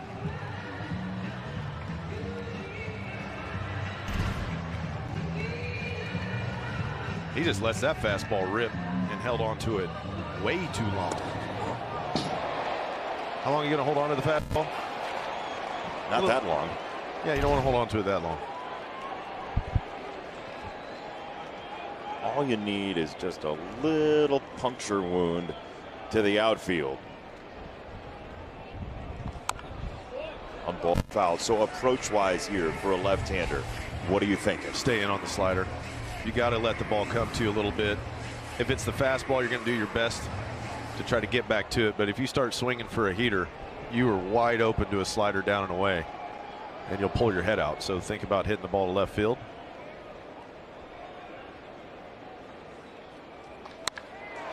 Hard hit past shortstop.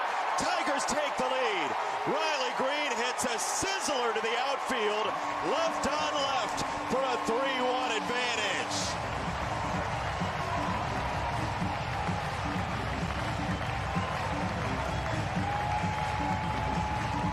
That's how you take an approach left on left. You see how he's working the ball the other way. He throws it down and away from Riley. He's letting the ball come to him to defend against the slider. That's a nice swing by Riley to go down and get it. He put some extra slice on that ball. It's like a banana split with extra whipped cream. Yeah, but flambéed table side. Yeah, with the little torch. Love that. 3-1 Tigers in the home fifth. That's when you know you got a good squad. When one of your power hitters can take his walk and you trust that the next guy behind is going to get the job done. This is where this team can trust one another. It doesn't have to be the same guy to get the big hit every night. 1-1. Wave and a miss, 1-2. You're right over there? Yeah, great. How are you doing? It's not often I turn and my partner's hitting his headset with his fist. Swing and a miss. Strike three. It's usually only Petrie doing that. Francisco Lindor got a plate of fajitas off the bat of Riley Green. Smoking hot out of the kitchen. 3-1 Tigers.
First pitch strikes today for Casey Mize were exceptional, Andy Dirk. StatCast 3D powered by Google Cloud. That's how you pound the zone, especially after the last 2 days. The Tigers have struggled to get ahead in counts, and Casey Mize did everything in his power today to get ahead of hitters, limit damage, and he had a great outing. Maybe a prelude to the usage of some starting pitching in the playoffs, right? 5 innings, 1 run, see everybody a couple of times. Hand it to your bullpen or wallside windows. Pitching change is Tyler Holton with a big outing here against the left-hander Juan Soto first. And he canvasses the top of the zone with a strike. That's it. Holton, Melton, those type of guys can come in, give you a few innings in the middle. Puts a lot less pressure on the starters. Yesterday, with Canely throwing Rogers, and A.J. Hinch said it before the game, he would have liked for Chris Paddack to eat up some more outs, but that's the way he'll be used, it looks like, trying to get those outs as a bridge guy as well. And we are very much thinking about Chris, as that's a strike. 2-2. Chris Paddack, who went on the bereavement list and is dealing with family emergency, and we think of Chris here today, and just we saw his reaction post game yesterday, and just how difficult of a time he's had. So we're thinking about you, Chris, and all your family. Even though he's new here to the Tigers, he's a big personality and a great guy. 2-2 is twisted foul, but he'll be away between 1 and 3 days. But the idea is positionless basketball meets baseball, basically, in the bullpen and the starting pitchers. Like, eat up as many innings as you can in as many ways as you can. That is a tester that's outside. 3-2 on Soto. That's what makes Soto tough. This is a really good pitch. As a pitch you'll see a lot of lefties swing and miss at. Full count. Chop foul. Can't protect against both. Left on left. If you're gonna he's protecting against the breaking ball away. That's why he took the sweeper. But as soon as he runs that two seam, that's about where the sweeper would start if it was going to be a hittable pitch. That's why you see Soto swinging at a pitch like that. Full count again. Soto hits it high in the air, right hand side toward foul territory, and there will be no play.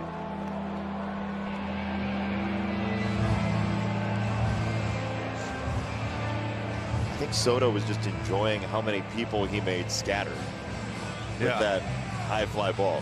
Yeah, when you hit moon balls, you get to sit there and watch them for a while. 'Cause that thing was high.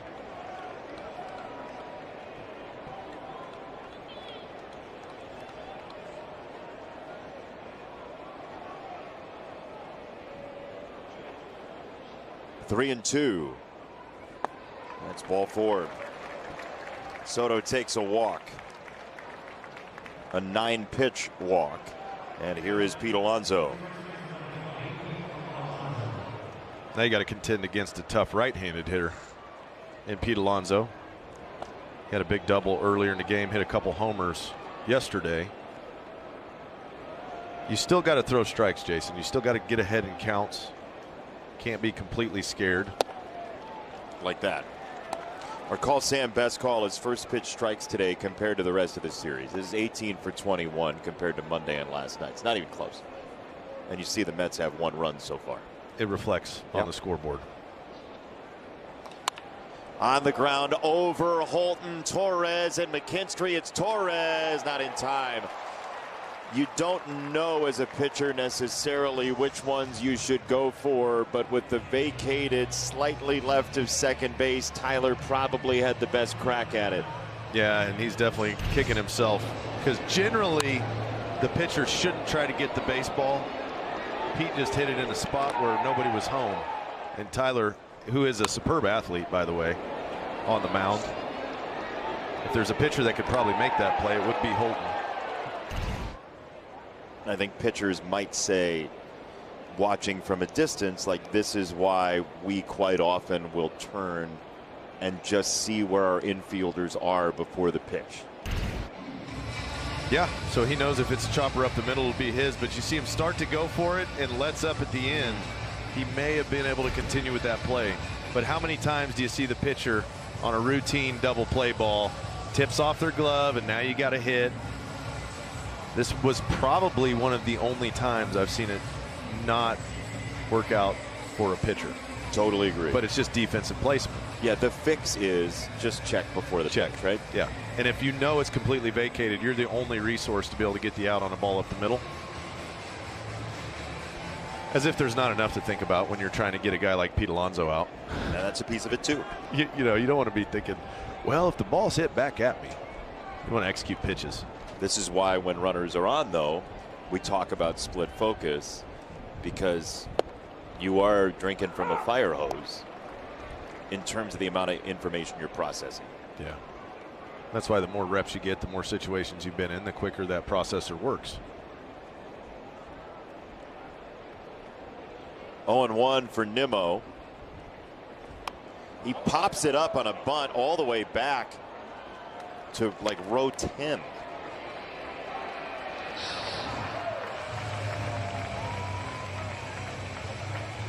Nice play back there, by the way.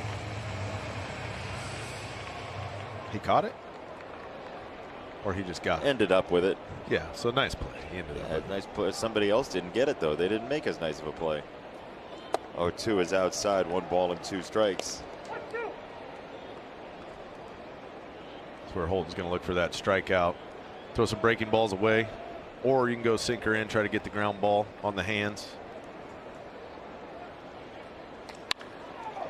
Fly ball left center field. Baez back on it. Javi is there to snap it up. Perfect outfield placement for Javi Baez in left center. Saves the day of a possible tie game if that lands. As our buddy Dan Dickerson would say, put a star by this one.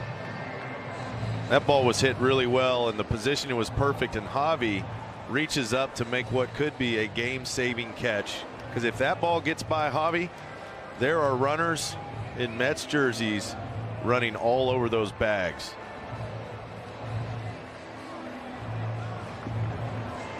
Out number 1 in the inning, Tommy Kahnle will come in to face Vientos and McNeil after this.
Outfield defense at every position. Meyer bring more good to life, Dirks. Yeah, you see Riley going into the net, making a nice play. Winsell going back on the ball, catches it on the last stride of the sprint, and then you got Javier Baez in center field.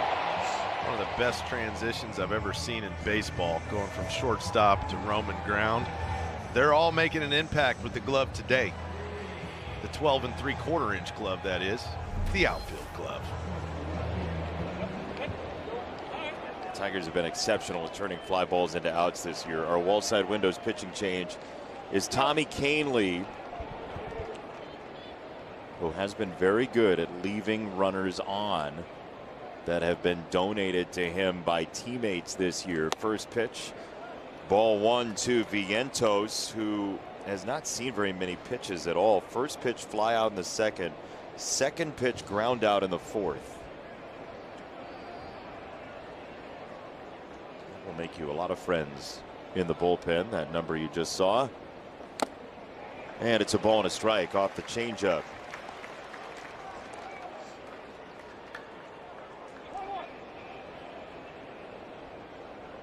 Soto at third, Alonso at first.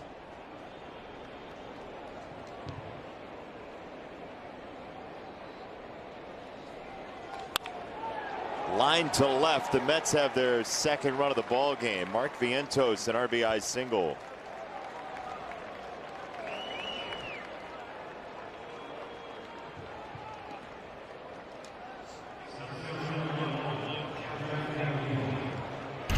See if Tommy can get some action. They know a changeup's coming.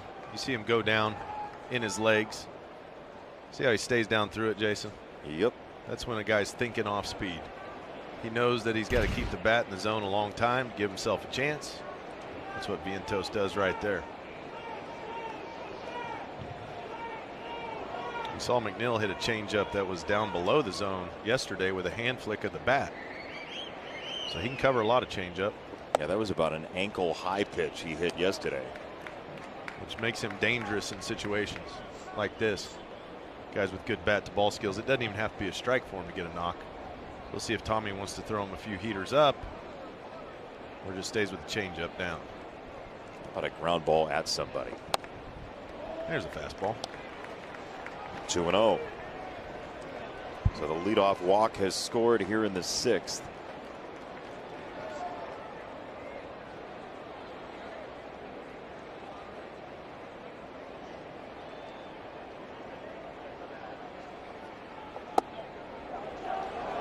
Called a ball, 3-0.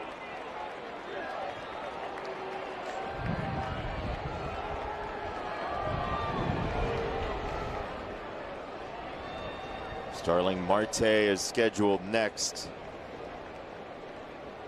3-0 to McNeil. That is there. It's 3-1. Marte is a big ground ball hitter at this point in his career. Got to get by McNeil first, trying to hang on to this lead. 3-2 in the 6th. Ball 4. Starling Marte scheduled. And he will approach.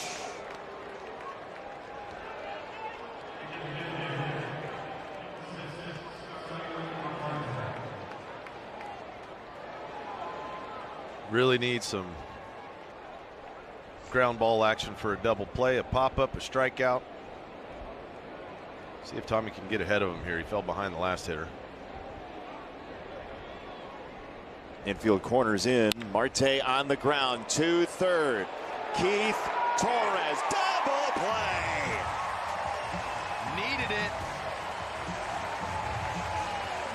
Tigers needed it.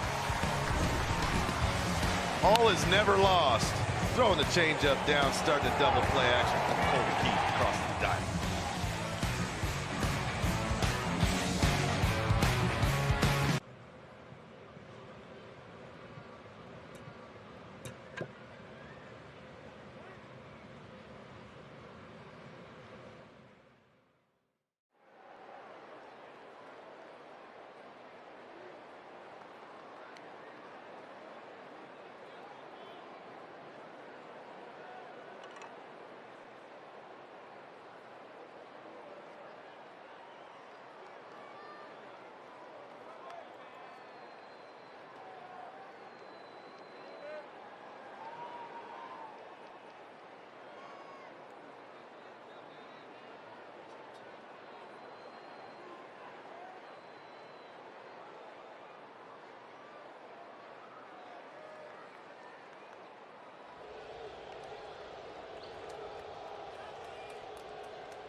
Tiger of the Day brought to you by Little Caesars. Spin the wheel. Could be anybody. Could be somebody you didn't even know was a Tiger. All you got to do is play one game with the Tigers. It's Keith Moreland, former World Series champ with the Phillies. Spent 90 games worth with the Tigers in '89. He had a great College World Series, 75. 23 career hits in the College World Series. Longtime announcer over at ESPN, Cubs Radio, little Cubs TV as well. A three-time All-American at Texas. Keith Moreland, our Tiger of the Day, brought to you by Little Caesars. Tigers trying to hang on to this lead. It is 3-2 in the 6th. Wencel Perez against Gregory Soto, and that ball off the end of the bat. Paratrooper is down and in there. Brandon Nimmo went tumbling for the ball and nearly put it away.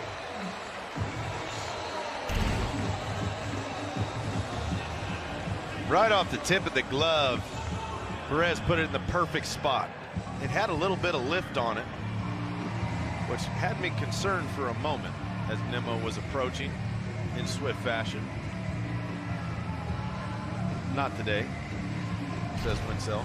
Not today. Not today. Ryan Helsley is warming in that Mets bullpen right now as Zach McKinstry stands in. Infield corner crashes in. McKinstry shows a bunt. There's strike one. FanDuel storyline for today's game. Current odds are right there for McKinstry looking for hit number 3. He's been really good left on left, and Vientos can basically tell what McKinstry had for lunch, how close he was when he crashed there. Shows again and takes outside. Ball and a strike.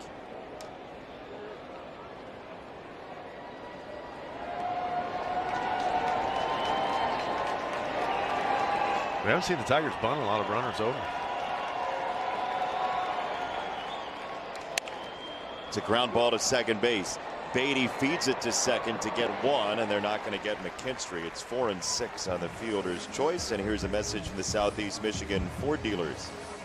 Easy Plan customers who trade in their current vehicle can lease a Bronco Sport Big Bend for $369 a month for 36 months with only $369 cash to its signing. Think Ford first. 1 on 1 out, 6th inning. Tigers are up 3-2, and you see the Tigers bullpen starting. Kyle Finnegan has been so good in that Tigers pen. 8, 9, and 1 are coming up for the Mets in the 7th. You would imagine he would be for the top of the order. It's probably a pretty good bet. With Helsley up, thought maybe he would come in for Baez here. It'll be Soto getting the swing and miss on a breaking ball, 1-1.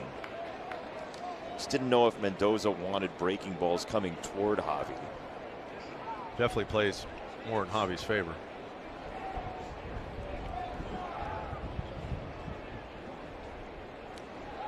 Oh, that's a lob that was kind of short arm there.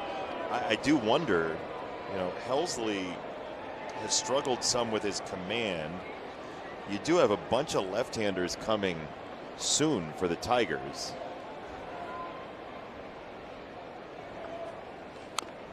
Clip foul, 1 and 2. Typically you can see what kind of pocket a manager is trying to size up for a pitcher, but Helsley being a right-hander with Keith and Carpenter and Green on the horizon here, we shall see. 1 and 2. Baez breaks his bat and chops it to third. That's Vientos across the diamond, and the pick by Alonso.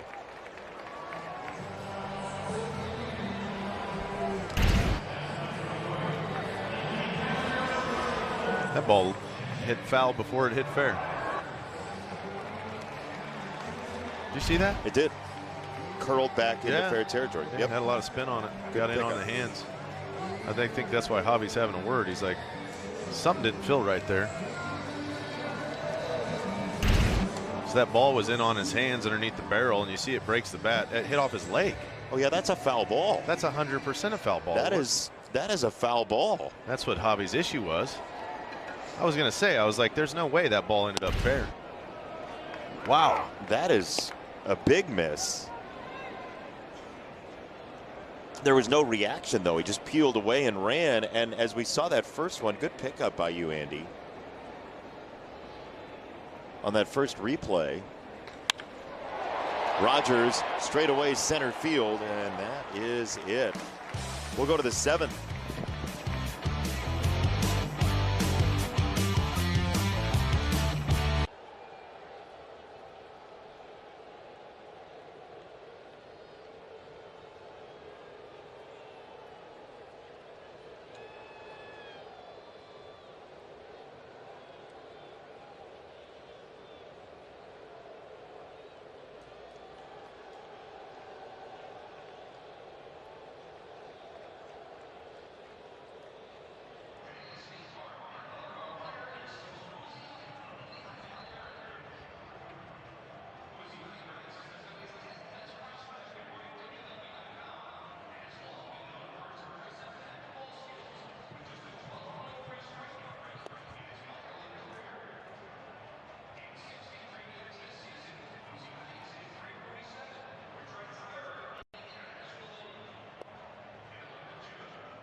So Kyle Finnegan was warming up, and then he just came out of the bullpen and went to the dugout and walked into the tunnel. He had been warming up in the bullpen. Tommy Kahnle was still scheduled to throw this 7th inning. We saw Finnegan getting loose in the bullpen.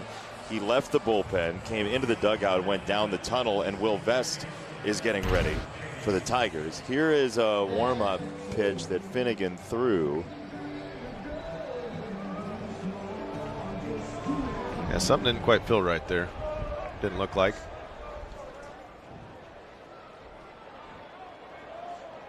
And so what we're left with is the Tigers having to triage this game for now, and then we'll find out after the game what it was.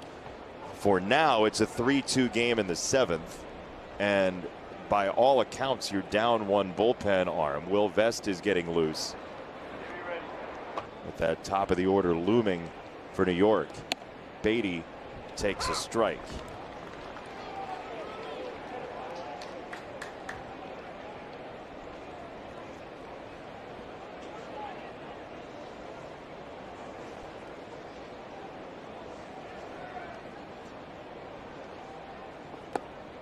Kyle Finnegan has been dominant since coming over from the Nationals.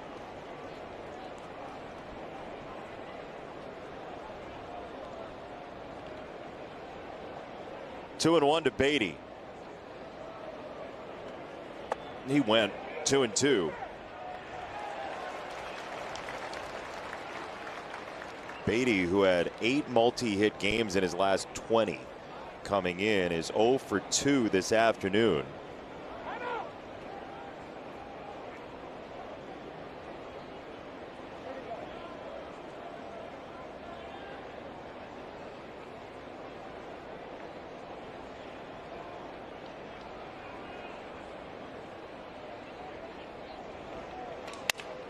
Broken bat off the mound, on the ground to McKinstry, and here's a message from Meyer.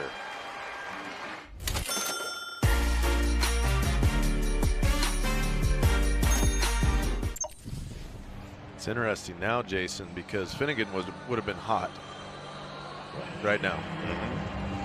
Would they have went to Finnegan? Because now they got to give Vest a little bit of time to get loose, because he just got up a hitter ago.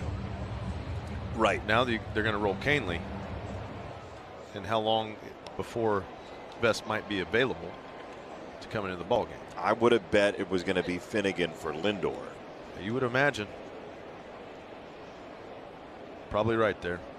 Luis Torrens is going to hit for Sanger in the 9 spot, so he'll be the new catcher when the Mets play defensively in the bottom of this inning. Torrens pinch hitting. That should give Vest enough time, a couple hitters, to still go with the same strategy. So when the top of the card comes up for the Mets, right, Vest should be loose. And it could have been for Soto. You know, Lindor hasn't done massive damage in this series, but considering the pedigree. Well, I think too, Lindor just hasn't been hitting the fastball as well. Yeah. He hit a split finger for a double. That's his hit. So he's been late on the heater. And Tommy throws a lot of off-speed pitches, so that probably matches up well with Lindor's current status of bat speed.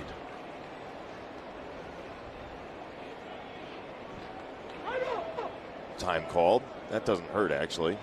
Call for time. Give Will Vest a couple more pitches. It looks like he's good. Yeah, he's ready. Yeah.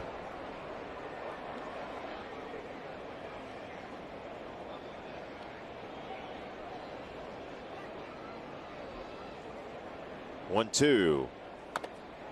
Oh, man, what a swing that was, just to stay alive. Kind of cattle prodded it. Yeah, that might be the slowest swing in the StatCast history that had a follow through. Started off, he thought about checking it, but just kind of kept going with it. Nah, I'm just going to go with it. Feeling it. You're halfway there anyway. 22 miles an hour of bat speed. 1 and 2.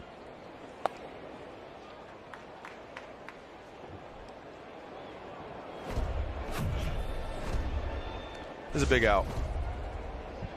Yeah, this is a guy right here in a one-run ball game. Keep him off the bases for the top of the order. 2-2. Torrens high fly ball. Baez going back on it. Javi trotting and slowing into the catch. Smoothly done for out number 2 on a long ride from Torrens.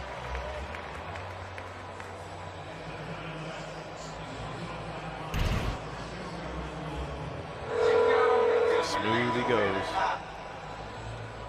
Here's so they're going to go with Tommy. I was going to say, here's the one thing I'd say about it.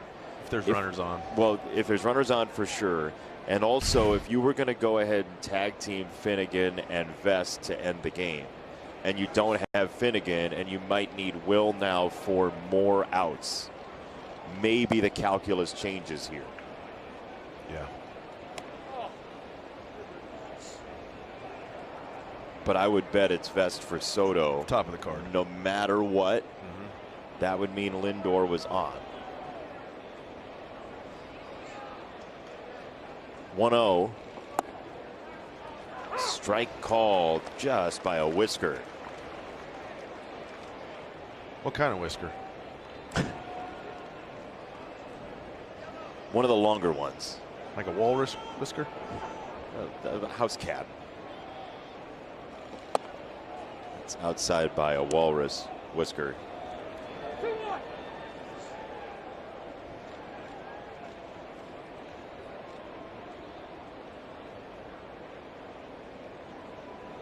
Two and one, bases cleared, 2 down for Lindor. 2-2.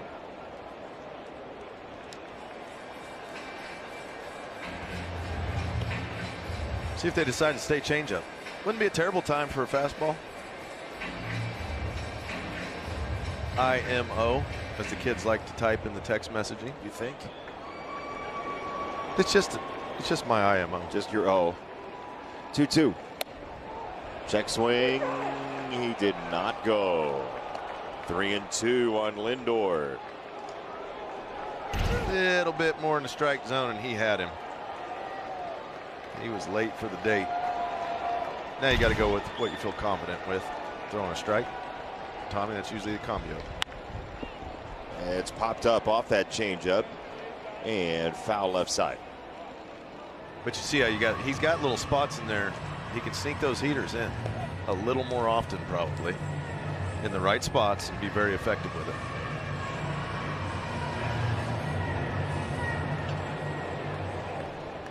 There is Juan Soto on deck. He has tormented the Tigers in this series. 3-2 on Lindor. He missed with a fastball just up, and A.J. Hinch comes up the stairs. Tigers trying to piece together this win. Will Vest will enter to face Juan Soto in the 7th inning next.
Four-time All-Star 5-time Silver Slugger Juan Soto looming.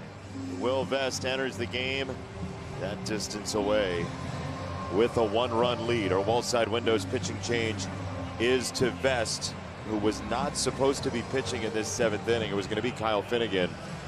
Finnegan stopped his warming up in the bullpen and walked to the Tigers dugout. He went down the tunnel. No word yet on Finnegan, so it's Vest jumping in. And this is the matchup that you pay for the ticket for. Power versus power. Will Vest fastball slider combo versus Juan Soto. First one, right there.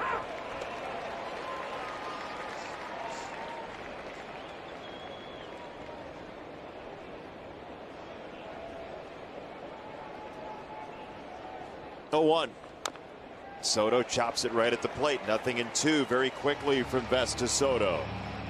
Nicely placed slider. That's one of those spots. If you can throw that breaking ball down and into Soto, he's susceptible to covering it, hitting the top half of the ball, or swinging and missing. Now Vest has got some options here. But if I know anything about Will Vest, he's probably coming right at him. He loves that fastball. Yeah, he doesn't dilly-dally around.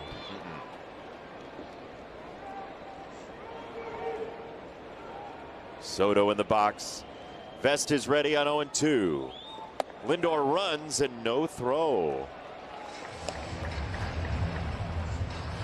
They have the most steal attempts without a throwdown by far of any team in baseball, and it's because of the jumps they get on that timing play that they cater to. 1-2. On the ground to first, and Torque. Inning over. Will Vest gets the job done. Tigers still have a 1-run lead. Coming up is the Figer Law 7th inning stretch.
One of those days you just want to lay out a picnic blanket and enjoy the day.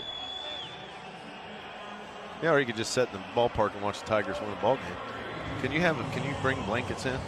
That's why I like the berm in Sacramento. Oh, yeah. You could sit on the hill over there. Yeah, a little picnic. Ryan Helsley is the new pitcher for the Mets. Hard thrower. Sometimes the control can get a little wonky. Yeah, that's the hope here. Tigers need a leadoff runner on. Colt Keith can hit a fastball even at 100 miles an hour. He'll throw it hard. First pitch fouled away. Daniela's got an update on Kyle Finnegan. Yeah, he left today's game with right groin tightness. You could see his reaction in the shot of him warming up in the bullpen. So it looks like he's going to have that further looked at. Hopefully nothing too serious, but for now labeled as right groin tightness. Thank you, Daniela. Good stuff. We hope that Kyle Finnegan is as healthy as can be. After the game, we'll get the report and see what the Tigers say, but he has been a massive part of this bullpen. Yeah, it really solidifies the back end of it for the Tigers between him and Vest. Gonna need that in postseason play. Absolutely. Going to need that in September as you try and get to clinch time. Number one thing, get healthy. If it takes a week, it takes a week. If it takes two, it takes two. 2-1, check swing. That's low. It's 3 balls and a strike. Tigers just trying to pile up wins. The magic number against Kansas City is 14. There's Raley for Carpenter later on. You'd imagine so. Yep, Carpenter Green. See Colt Keith kind of duck his head down. He wishes he wouldn't have swung at that one. That was ball 4. Carpenter would be the 3rd batter. It would be for Green would be the earliest he could come in, barring an injury. But Carlos Mendoza kind of played his cards already, allowing Carpenter to stay in the game as Keith heaves that for left center field and down. It's a base hit. It was a long run for McNeil, and he could not get there. Keith is on for the 3rd time.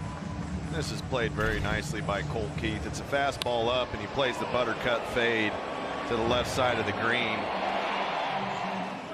That sets nicely in the outfield grass, but Colt can get up to a fastball.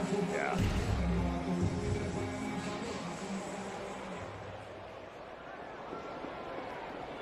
Here's Gleyber Torres.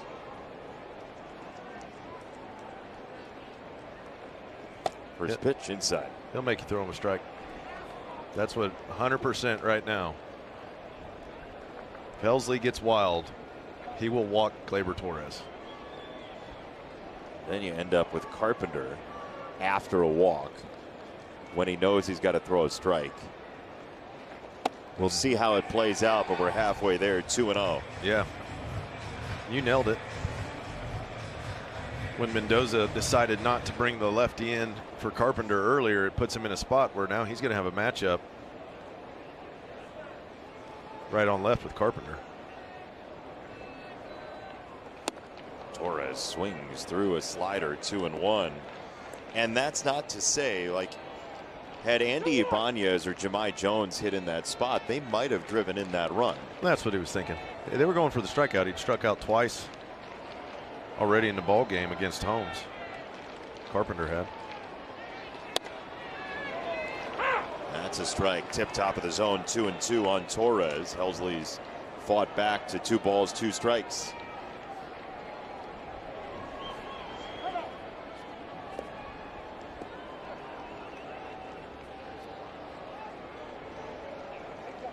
You've heard of a labor of love. That's a Gleyber of glove.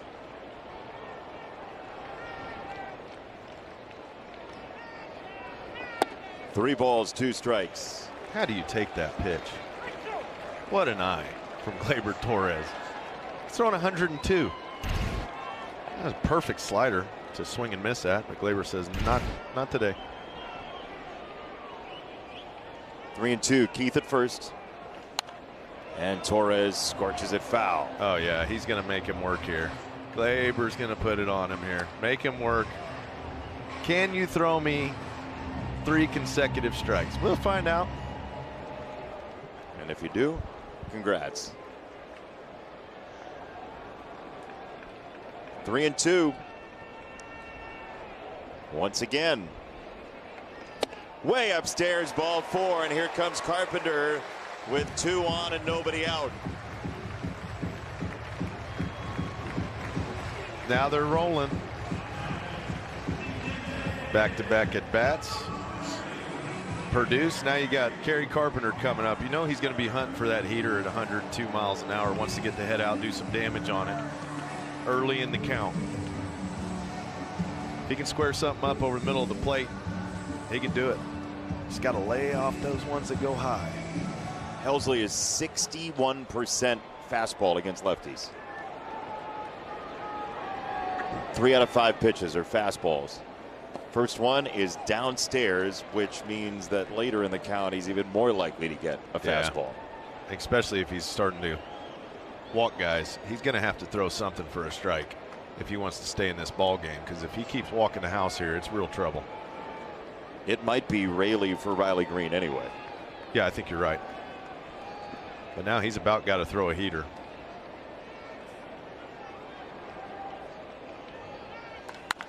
And Kerry Carpenter turns on it. High and deep right field. It's gone! It is gone! A 3-run homer! It's set up perfectly, and Kerry Carpenter doused it!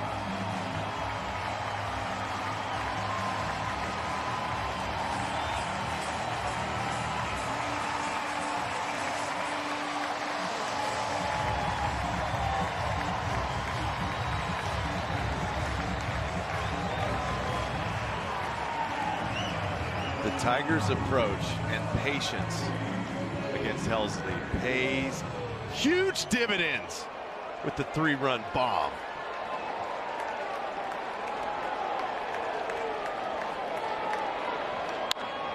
This game so often is just pure psychology and the situation you're in and you put yourself in. Helsley was in a spot that he basically had to try to throw a fastball for a strike. Kerry Carpenter knows it. He's got one thing on the brain: get the head of the bat out and do damage.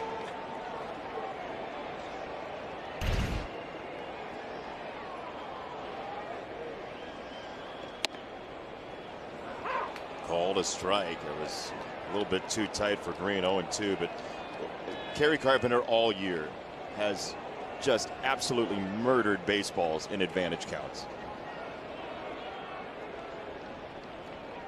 That was a perfect storm. But this is why, if you have the chance to try to push him out of the game, even if you're giving up a leverage at bat earlier.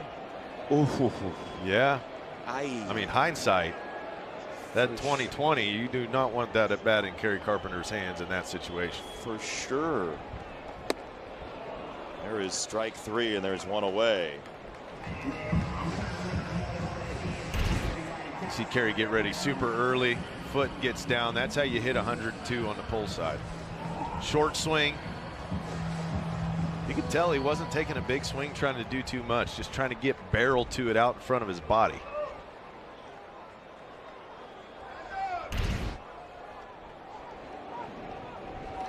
One of the coolest things about this game so far is we saw earlier in the game Kerry take his walk to get Riley up to deliver a 2-out, 2 RBI knock. That's right. Then you see Gleyber take his walk to get Kerry to come up to hit the 3-run home.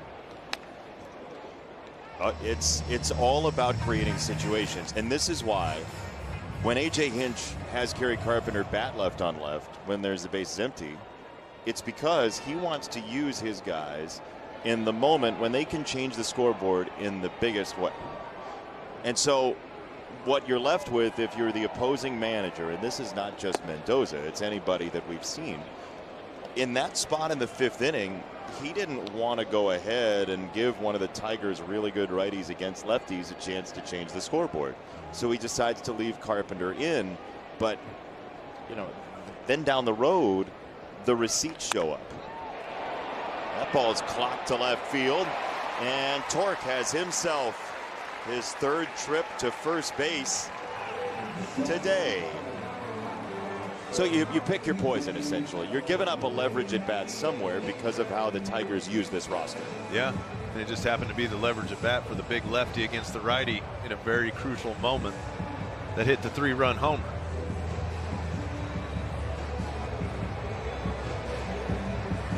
All right, while they have the meeting at the mound, Jeremy Hefner is out there. We'll get a message from Rally House.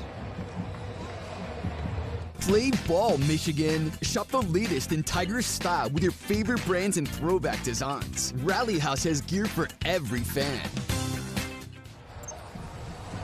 Daniela Bruce roaming the ballpark downstairs. Andy Dirks, Jason Benetti, so glad to have you along for the ride as the Tigers lead 6-2 over the Mets in the bottom of the 7th. Kyle Finnegan out with right groin tightness. He was warming up A little while ago, Daniela reporting that it was right groin tightness that took him out of his warm-up routine, out of the bullpen. And so Will Vest threw the top of this inning and threw it well to get himself out of a jam. He faced Juan Soto, and he likely will throw in the 8th to Wencel Perez.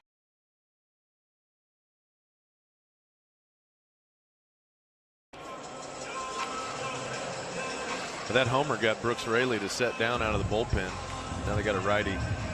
Hageman warming up. Justin Hageman getting loose. But it just changes the dynamic of the game. This is where you can get an extended lead here. Keep this thing going.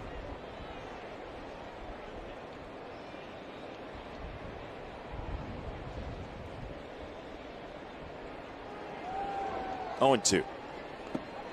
That's in the dirt. Good read by Torque. He's on his way, and he's in there standing up. He was off immediately as the ball hit the ground. As a hitter, you catch that angle. When he saw the ball in a downward angle, they got him out on that right foot, so he was ready to rock as soon as he sees it bounce away. That's the key. Anticipate it to be in the dirt, and you can always get a good break on it. Ball and dirt read. Very nice. 1-2. Swing and a miss. Strike 3 on a breaking ball down.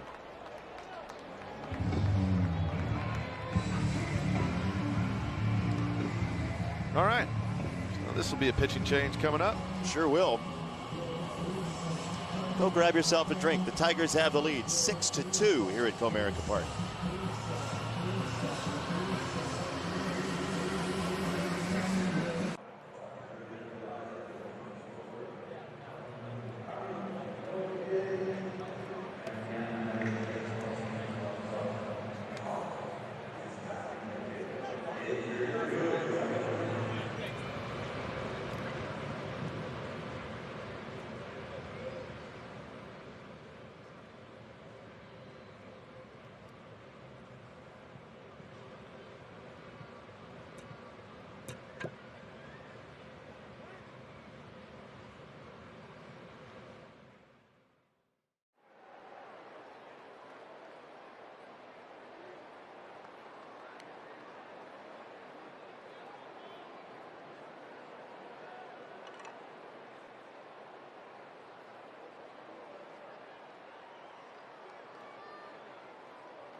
Tigers baseball on FanDuel Sports Network is brought to you by Comerica Bank. Raise your expectations of what a bank can be. Come to Comerica. By McDonald's of Michigan. Snack wraps are back. By Meijer. Bring more deals to the plate all season long. And by Rally House Detroit. Your city, your house. Rally House Detroit. Look at this, fans today enjoying a nice Tigers lead on a beautiful September 3rd day. It's a Wednesday. Mets just went to their bullpen. Justin Hageman coming out. It was going to be Luke Raley, but after the Tigers put up 3 on a big bomb from Kerry Carpenter, took the lead 6-2. They elect to go to the righty, who McKinstry will be facing with 2 outs here in the bottom of the 7th. He had made it to his sign. Zach of all trades will bat here in the 7th. Did you trademark that? Zach of all trademarks. First one is in for a strike from the Jersey kid Hageman to Zach McKinstry, who is 2 for 3 with a single to left and a double to right. It's a ball and a strike. This is the 8th outing of the career for Hageman, who went to Penn State. He's from New Jersey. Went to high school at Bishop Eustace Prep in Pennsauken, New Jersey. 1-1 is a towering fly ball. The wind pushes it left, and McNeil makes the catch. Kerry Carpenter, where does the smile rank? Number 1 today. That's the number 1 smile today.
Kerry Carpenter's 3-run home run has given the Tigers a 6-2 lead in the 8th on this mostly sunny Wednesday afternoon, as the Tigers send Andy Ibanez out to play third base. Colt Keith walked. I should say Colt Keith singled in that 7th inning before the Torres walk, so Ibanez in for Keith. And now here we go, top 8. And there is strike 1 to Pete Alonso from Will Vest, who has a little more leeway now. He does, but this is still a really fun matchup. Good fastball hitter, good fastball pitcher. Hey, wait a minute. The utter glimpse of frustration. It's tucked right in there. Nestled right in with a fastball, didn't get it. And now a chopper to second base. Everyone who believes in baseball karma is thrilled right now. There's one away, and here's Daniela. So I was walking around the ballpark today and came across a fan that had a very unique jersey, and we do see them a lot, and we know that baseball fans here in Detroit do love their announcers. Look at this Ernie Harwell jersey with the rhinestone mic on it. He had that custom made. This is Larry. He said, like most Tigers fans growing up in that era, would listen to Ernie Harwell with the radio transmitter underneath the pillow. He said the good thing about his was that the battery would last all summer because his dad would come in, sneak under there, and turn the radio off in the middle of the night. So yeah, he had a great battery-powered summer, but appreciates the transitions of broadcasters throughout the Tigers' history. A big fan and listens to us and Dan Dickerson all the time. Oh, that's fantastic. What a story. That's a cool jersey. I've never seen a rhinestone mic. Oh no, Andy Dirks is going to ask for rhinestone mics now. We're going to rhinestone his headset. Rhinestones are going to make a comeback. The most glamorous analyst in Major League Baseball next year, Andy Dirks. Bedazzled headsets coming at you. Yeah, my daughter's got one of those jewel punches. She could bedazzle me. Wow. 2-1. You're always bedazzling to us, Andy. But I can outwardly show it with my rhinestones. I actually thought that was going to be the end of the conversation, but what do I know? 2-1, and that's through. Brandon Nimmo is 1 for 4. The Tigers are going to have a decision on the 9th inning. If Will Vest gets through the 8th inning, where do they want to go for the 9th? Who do you cast your lot with against, you hope, the bottom of the order, right? This is why these next couple outs are so important. Very important. If you can keep it right here, get the next couple of guys out, maybe you don't have to face Juan Soto, Pete Alonso, Francisco Lindor again.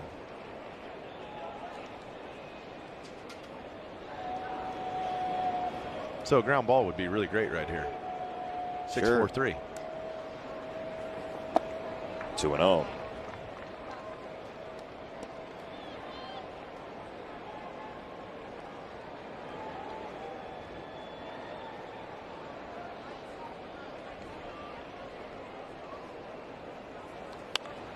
Oh, he really got inside on him there. It's popped up. And Rogers, 2 down. Here's a message from Figer Law. If you've been injured in an auto accident, make Figer Law your first call. Figer Law. All we do is win. All we do is win. Crowded out Vientos. Vest did. His thumbs do not feel good right now. He was thinking, I'm going to hit this ball over the left field fence, and that ball just kept running in on his hands. And now he's wishing he wouldn't have swung at it. Oh, look at that. Springy bounce back to the screen. Nimmo to second base.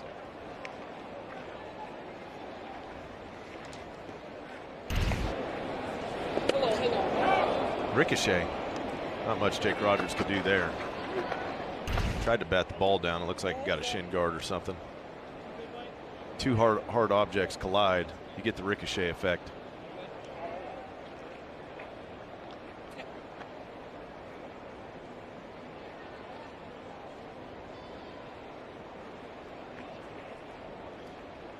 Jeff McNeil has been a pest for Tigers pitchers this series.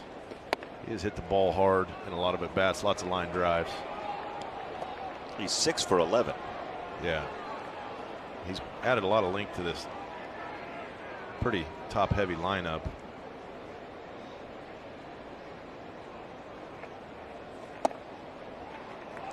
That is outside. It's 3 balls, no strikes. Marte is next, but again, every base runner puts you one batter closer in the 9th, possibly, or this 8th still, to the top of the order.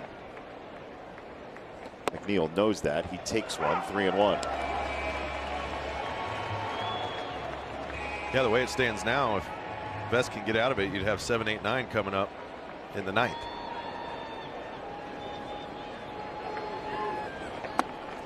Instead, that 7 will bat here. Starling Marte with 2 on, 2 out.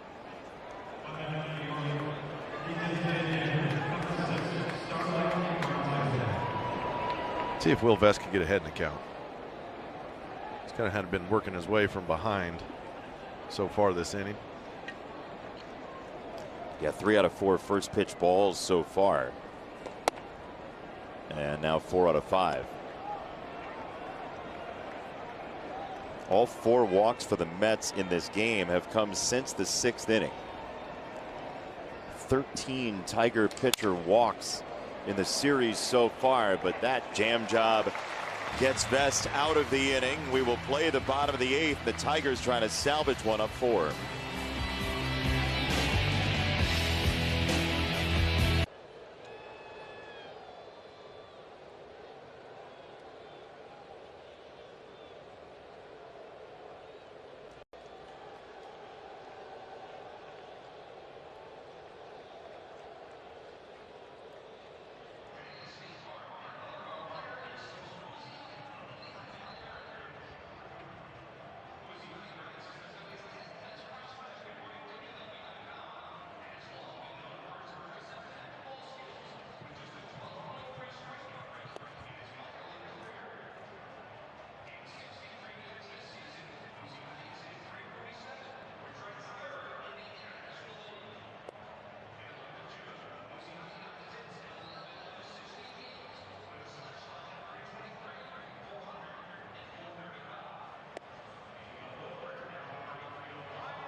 Finale of this 3-game series, 6-2 Tigers with the lead, bottom of the 8th. And our graphics department has cooked this up. Our favorite things said on the broadcast this series. Yeah, sausage sandwich curls, that's pretty normal. I don't even remember the context. You said that. Daniela? Hey, was every single one of those things said by Andy Dirks? I think maybe. Which is fine. I didn't say cayenne pepper shots. No, that was definitely the play-by-play announcer. Oh, it was when Dylan Larkin was here, the sausage. Yeah, before you get up to the tee box, you have some sausage sandwich curls. Right. Get Jason, the pipes going. I don't know if you'll love this, but I feel like every single one of those could have been Andy, and I think some of them were you. Yeah, no, that's a problem. Been around each other a little too much. Ground ball to third. And there is out number 1 on Vientos feeding Alonso. I have noticed since the beginning of the season to now, you do make more sense to me. Well, there are specialists for that. Beginning, you said some things I couldn't really understand. Now I'm right. I understand everything you say. Yeah. Walrus whiskers and all. All beamed up, says Andy Dirks. This off a slider, it's popped up into left center field. And Nimmo is there to make the catch for out number 2. We very much enjoy as a group. There's Montero, who you figured might get the 9th. He's been pitching well. Baseball can take you on so many little adventures within a game. When you sit and watch with your friends, or your frenemies, in Daniela's case, to us. Daniela, are we friends or frenemies? I mean, I thought we were friends, so unless there's news to me about us being frenemies. No, we're friends. All right, good. I thought you were going to say that we were frenemies from your vantage point. Andy Dirks right now might be a frenemy. I'm still trying to become the biggest influencer of the broadcast team at the moment. It's a line drive foul. That is really in your dome right now, isn't it? We got a text. Up, as they like to say. We got a text this morning. That was how many followers? How many views? I think she had more than I did. I got more followers than you. She made me aware of that. And Andy sent back like 36 emojis. None was a croissant. Ibanez, a fly ball to left, and his lone at bat of the day. To the 9th, Montero looks like he's coming in to close it out.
This copyrighted telecast is presented by authority of the Detroit Tigers and may not be reproduced or retransmitted in any form.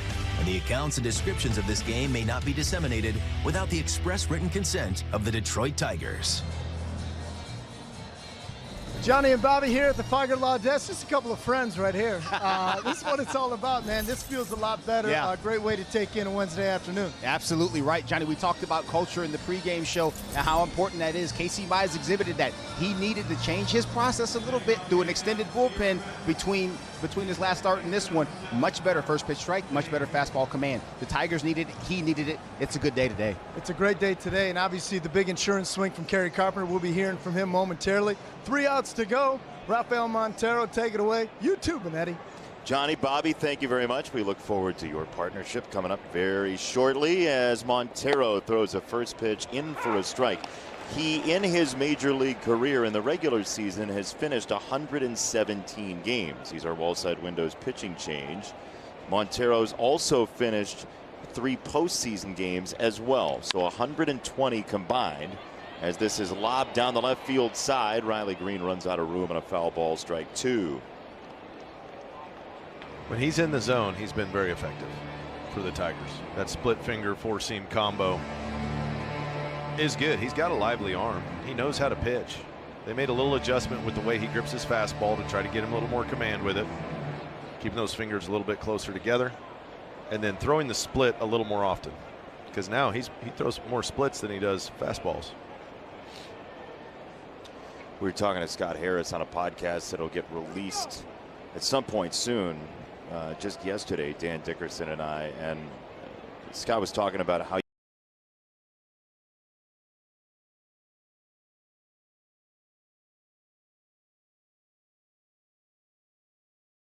a slider whirls in to freeze Beatty, 1 down. Location matters. And when that arm comes through, rips the slider down at the bottom rail.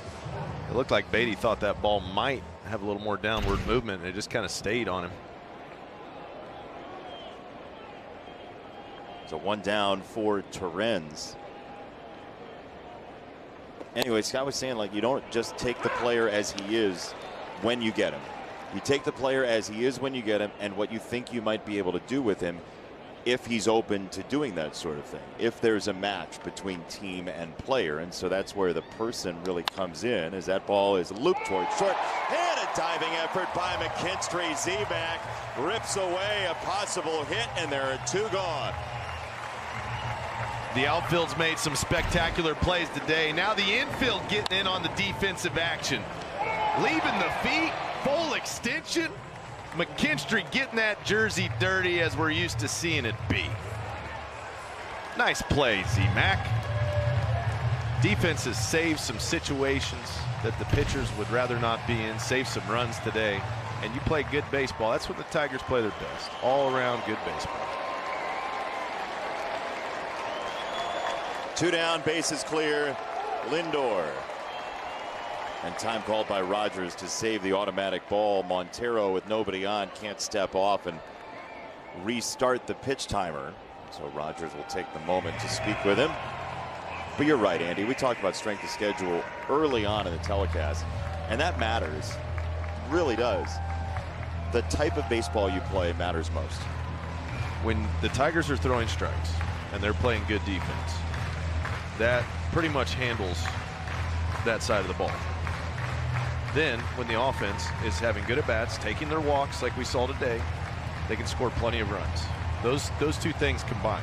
We saw in game 1 and game 2, the pitchers just weren't getting ahead in counts. They were throwing too many balls early, too many balls over the plate, having to throw strikes. Today we saw Casey Mize, Will Vest, now Montero getting ahead in counts. Let's see if the trend continues for Montero.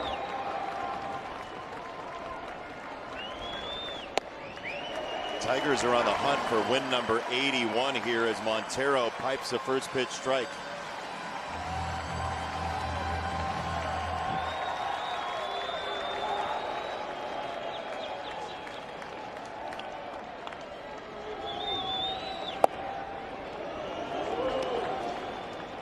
Rest of the homestand will be Friday, Saturday, Sunday against the White Sox.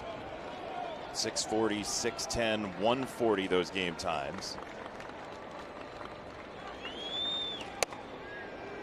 2-1 on Lindor. You'd rather face Juan Soto in the World Series or never again this year. He's next. Yeah, Lindor would be the out I'd want to get here. Wave and a miss. What a splitter, dancing away from Lindor.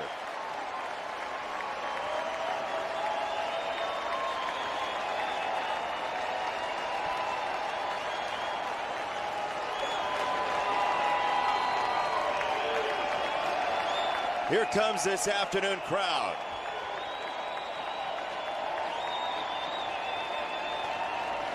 Two and two. Just inside.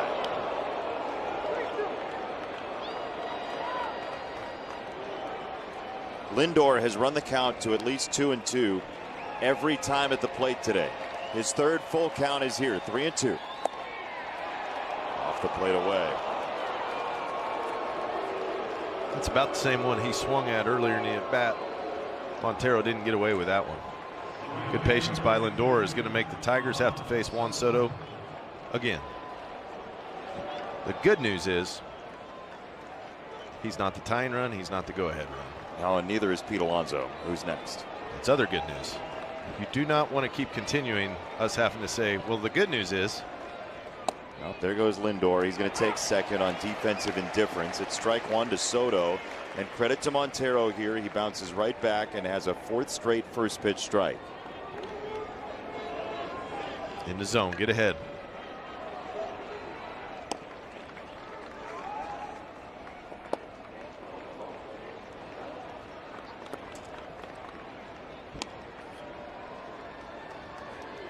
Don't know that Soto loved the first one. That's back to 1-1. All is right in the baseball universe. 1-1. 2 balls and a strike. Yeah, he wants a different ball. That one wasn't coming out of the hand right.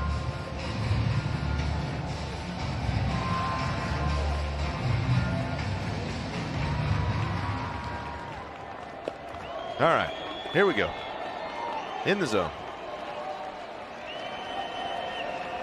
2-1. Soto hits it high in the air, punches his bat away in frustration, and the Tigers do take one at the end of the series on a Kerry Carpenter 3-run home run. 5 innings from Casey Mize, a 6-2 final score, and the Tigers have win number 81. All the fundamentals were at play today. First pitch strikes were outstanding for the Tigers. Exceptional defense, good base running. They slugged the ball. They hit the ball all over the yard. They took their walks. What more could you want from a team in an Old English D? It's everything you'd want. All right, we'll see you coming up for that White Sox series as we say farewell from Comerica Park. For our entire crew, for our producer Denny Blunt, our director Andrew Blaustein, happy birthday to Mesa. For Daniela Bruce, for Andy Dirks, I'm Jason Benetti. Johnny and Bobby have postgame right after this.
Play nice, we're here to win.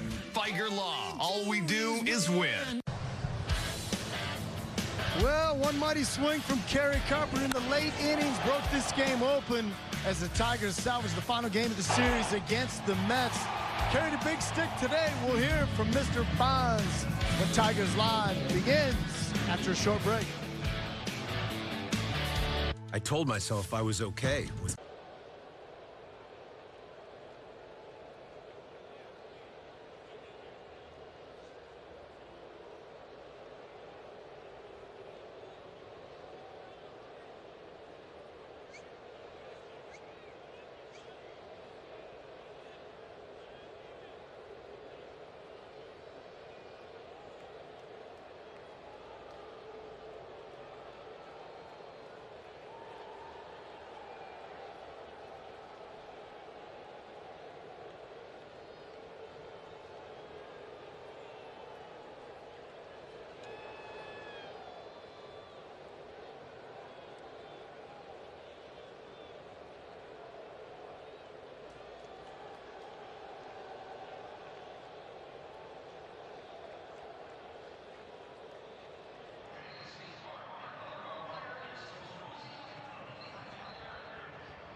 of people.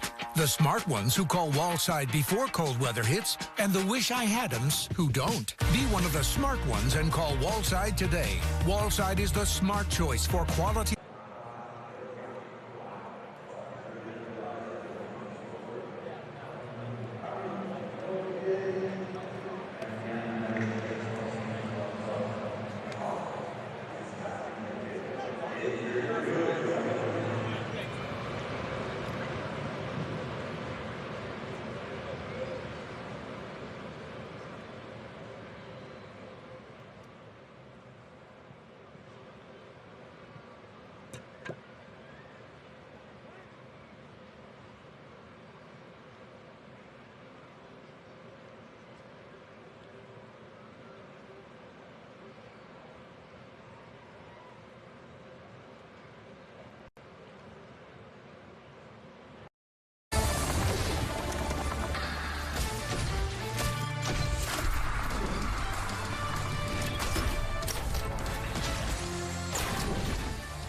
That's the way to do it. Kerry Carpenter with his 23rd home run of the season. 3-run blast in the 7th inning, providing a little insurance as the Tigers win this one today, 6-2, their final score.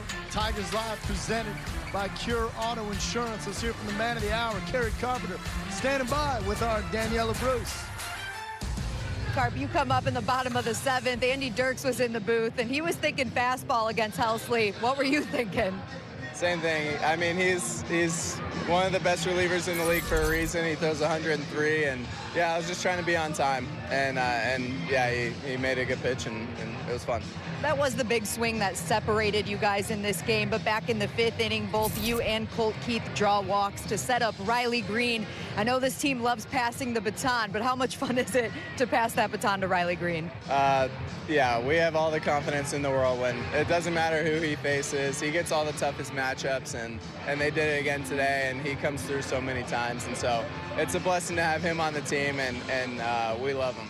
Kerry, you were the DH today, but some great defense from your teammates. When you think of winning in big games, in big moments, how important is defense like that? Yeah, it's a huge deal, and it's something that we take a lot of pride in. And so Winsell and Javi making great plays in the outfield with good reads on balls, and Z-Mac in the last inning, it matters, you know, and so all that stuff contributes to a win like this against a great team. And it's the final weeks of the season. What's the key for you guys to take the off day tomorrow and finish this thing strong? Yeah, stay where we are. We're confident. You know, we just played a good team. We got a lot of good teams left on the schedule, and so we just got to be who we are, and I think good things are going to happen. We're confident. It's a happy belated birthday. Yesterday was your birthday. Any big plans tonight? Just dinner with my wife and daughter. That's the best, right? Exactly. Happy birthday. Thanks, Kerry. Thank you. God bless. Tigers come up with a big win in the final game of the series against the Mets. Kerry Carpenter, the birthday boy, a big part of that with a big swing. Happy birthday, kid. Have a day out there. Right. Alongside Bobby Scales, I'm Johnny Kane. That's a good one right there. And you heard Kerry talking about, like, it matters. You know, the one interesting part, we talk about 23 home runs on the season for him. Whether he gets to 30 this year, we'll see. He's going to have to get hot here down the stretch. But that was his first homer in the 7th inning or later. That surprised me. That's a big deal. But I mean, they needed it. They did need it, and it was a big swing for the Tigers today. And absolutely, you're right. And here's the thing for me. You want to get guys, at 7th inning or later, you're going to face guys with nasty stuff. Helsley out there, 100-mile-an-hour heater. He turned on that bad boy and hit it in the seats. There's no joke right there. And like you said, Johnny, it's important to be able to change the number on the scoreboard later in the game. He's able to do that. Big swing for the Tigers today. Well, he almost had the big swing yesterday. Well, I thought he might have had his 23rd home run yesterday. Let's flash back because Kerry got all of today. Yesterday, here's the payback pitch. Yesterday, narrowly left the yard here. Yeah, he thinks he has this off the bat, too, Johnny. He thinks he has it. And Soto, you know, Soto's got a little swag to him. He's going to play with him a little bit. Gives that Mutombo finger wag. He's like, Those are the worst. That's the worst when you have that feeling. There it is. And then you look out there and you see a dude doing that to you. Come on now. I think all in good fun. Today, and no doubt it. Soto's a big, tall man, but ain't no catching this one. No, because he had too much on that. 100 miles an hour in, 104 off the bat out, and he hit it just over the head of Soto. Can't do anything about that. How about that? He said, that one's into the hedges. Big shot. Again, 3-run insurance blast. Kerry feeling good about it. Congratulations to him. Congratulations on the boys, because this was a series. Yeah. You know, again, you got high expectations coming in. Road trip wasn't great against the A's and the Royals. Then you lose the first 2 games here to start the homestand. It's like, well, wait a minute. It's like pump the brakes, 1 game at a time. They're able to get this one.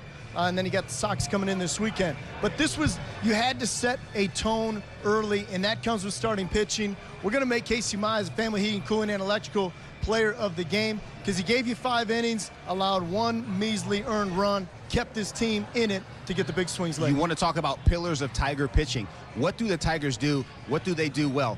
First pitch strikes. 17-19 for Casey Mize. He was outstanding with that today. We're going to see some action on his split here in a second. But here's the deal. If you don't get that fastball where you want to, you can't do this to Lindor. That's a split below the zone. Excellent action on it. Comes out of his hand, looks like a fastball, disappears at the plate, can't do anything with it. And here you go.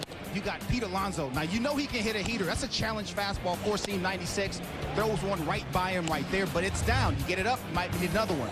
That's a fastball, top quadrant, away from Marte. Good execution right there.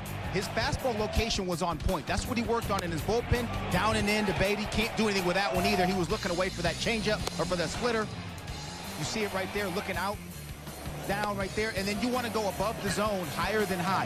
That wasn't just control from Casey Mize, that was command. You want to throw the baseball where you want to, when you want to. That's the definition of fastball command. Once you do that, you can throw all your other pitches after that, off of that. That was a great job by Casey Mize.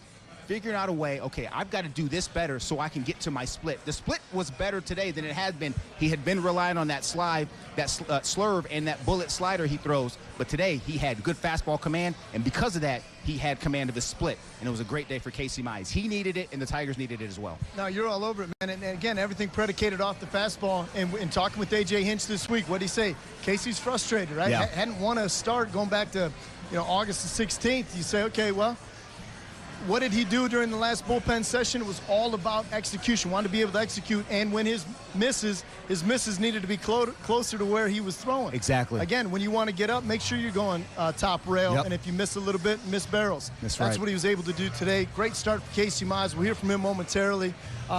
But defense, you got to have defense behind you. We saw that from the Tigers outfielders today in our Xfinity high-speed highlights. Middle innings, 4th, 5th, and 6th. We saw Riley Green, Wenzel Perez, and Javi Baez doing the thing. Man, Greeny had to run a long way to get that ball 100 feet. Once he got there, he took a load off, almost sitting to hang out with the people.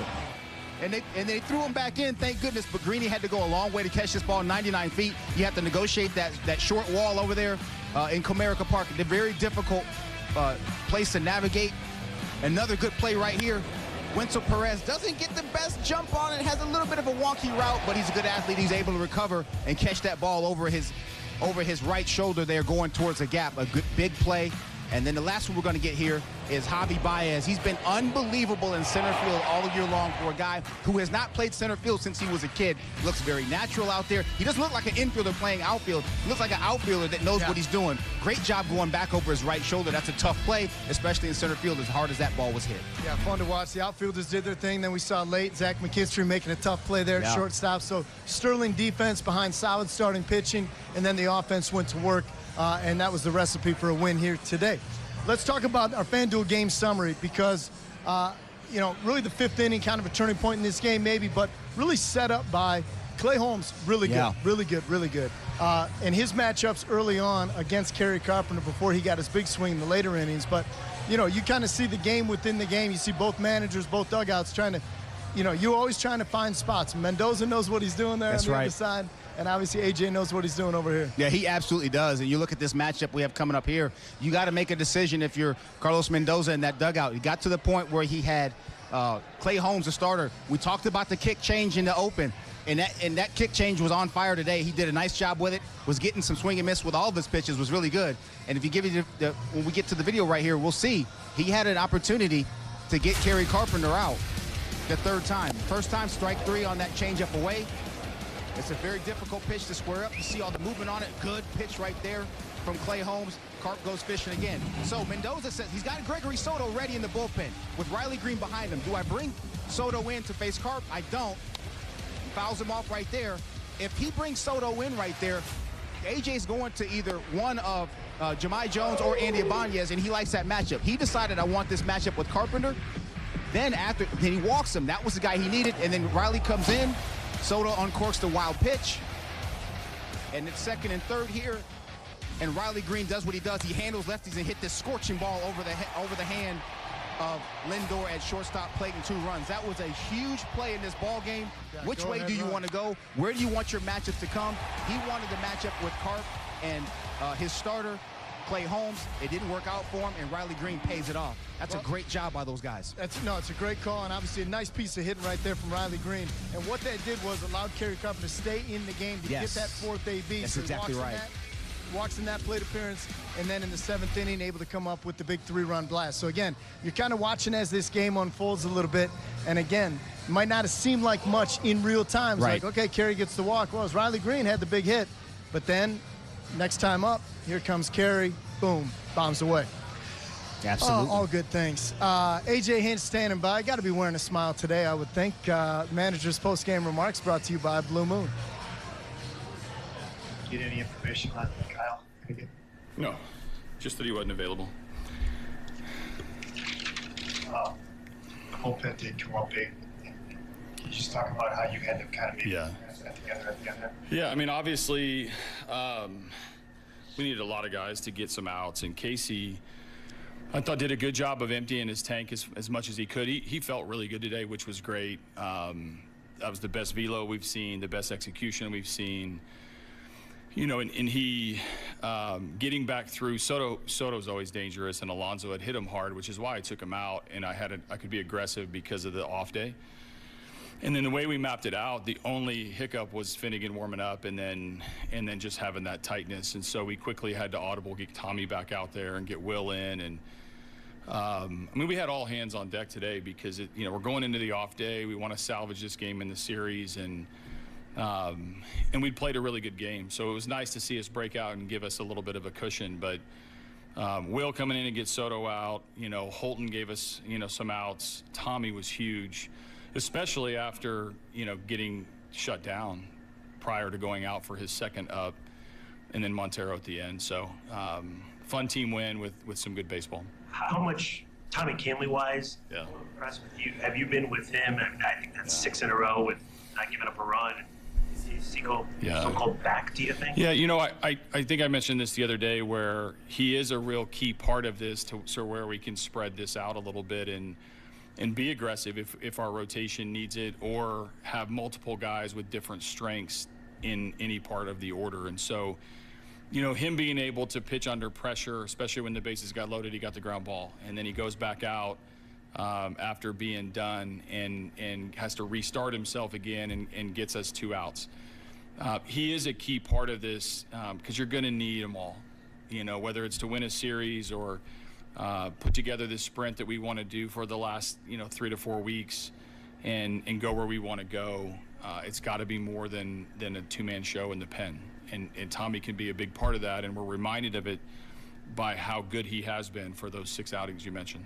Your staff's put a lot of work into not only Tommy but Rafael Montero. How rewarding was it today to see both of those guys? Yeah, we rewarded him with Lindor and Soto at the end, which is my thank you to him for all the work that he's done. But I absolutely got to give it up for our pitching department and Rafi. Rafi's been around and done a lot of things in this game. He's pitched in a lot of big moments. Starter, reliever, closer, World Series. Like, he's done it all, and yet he's still willing and able to make these subtle adjustments where the fastball was a little bit better today. The split has always been good. And even though his bulk numbers will tell you that lefties are having a better season against him or a better time the last few years, he's slowly but surely chipping away at that with that split and getting Beatty on the punch out and, obviously Soto at the end. So it's good to see him get both sides out, which is going to be important for him to factor in. Casey Mize, 5 innings of 1-run baseball. Didn't walk anybody either. He's back in the win column, as are the Tigers. 6-2 your final. We'll hear from today's Tigers starter when we return here on Tigers Live. Pick 6 for 19.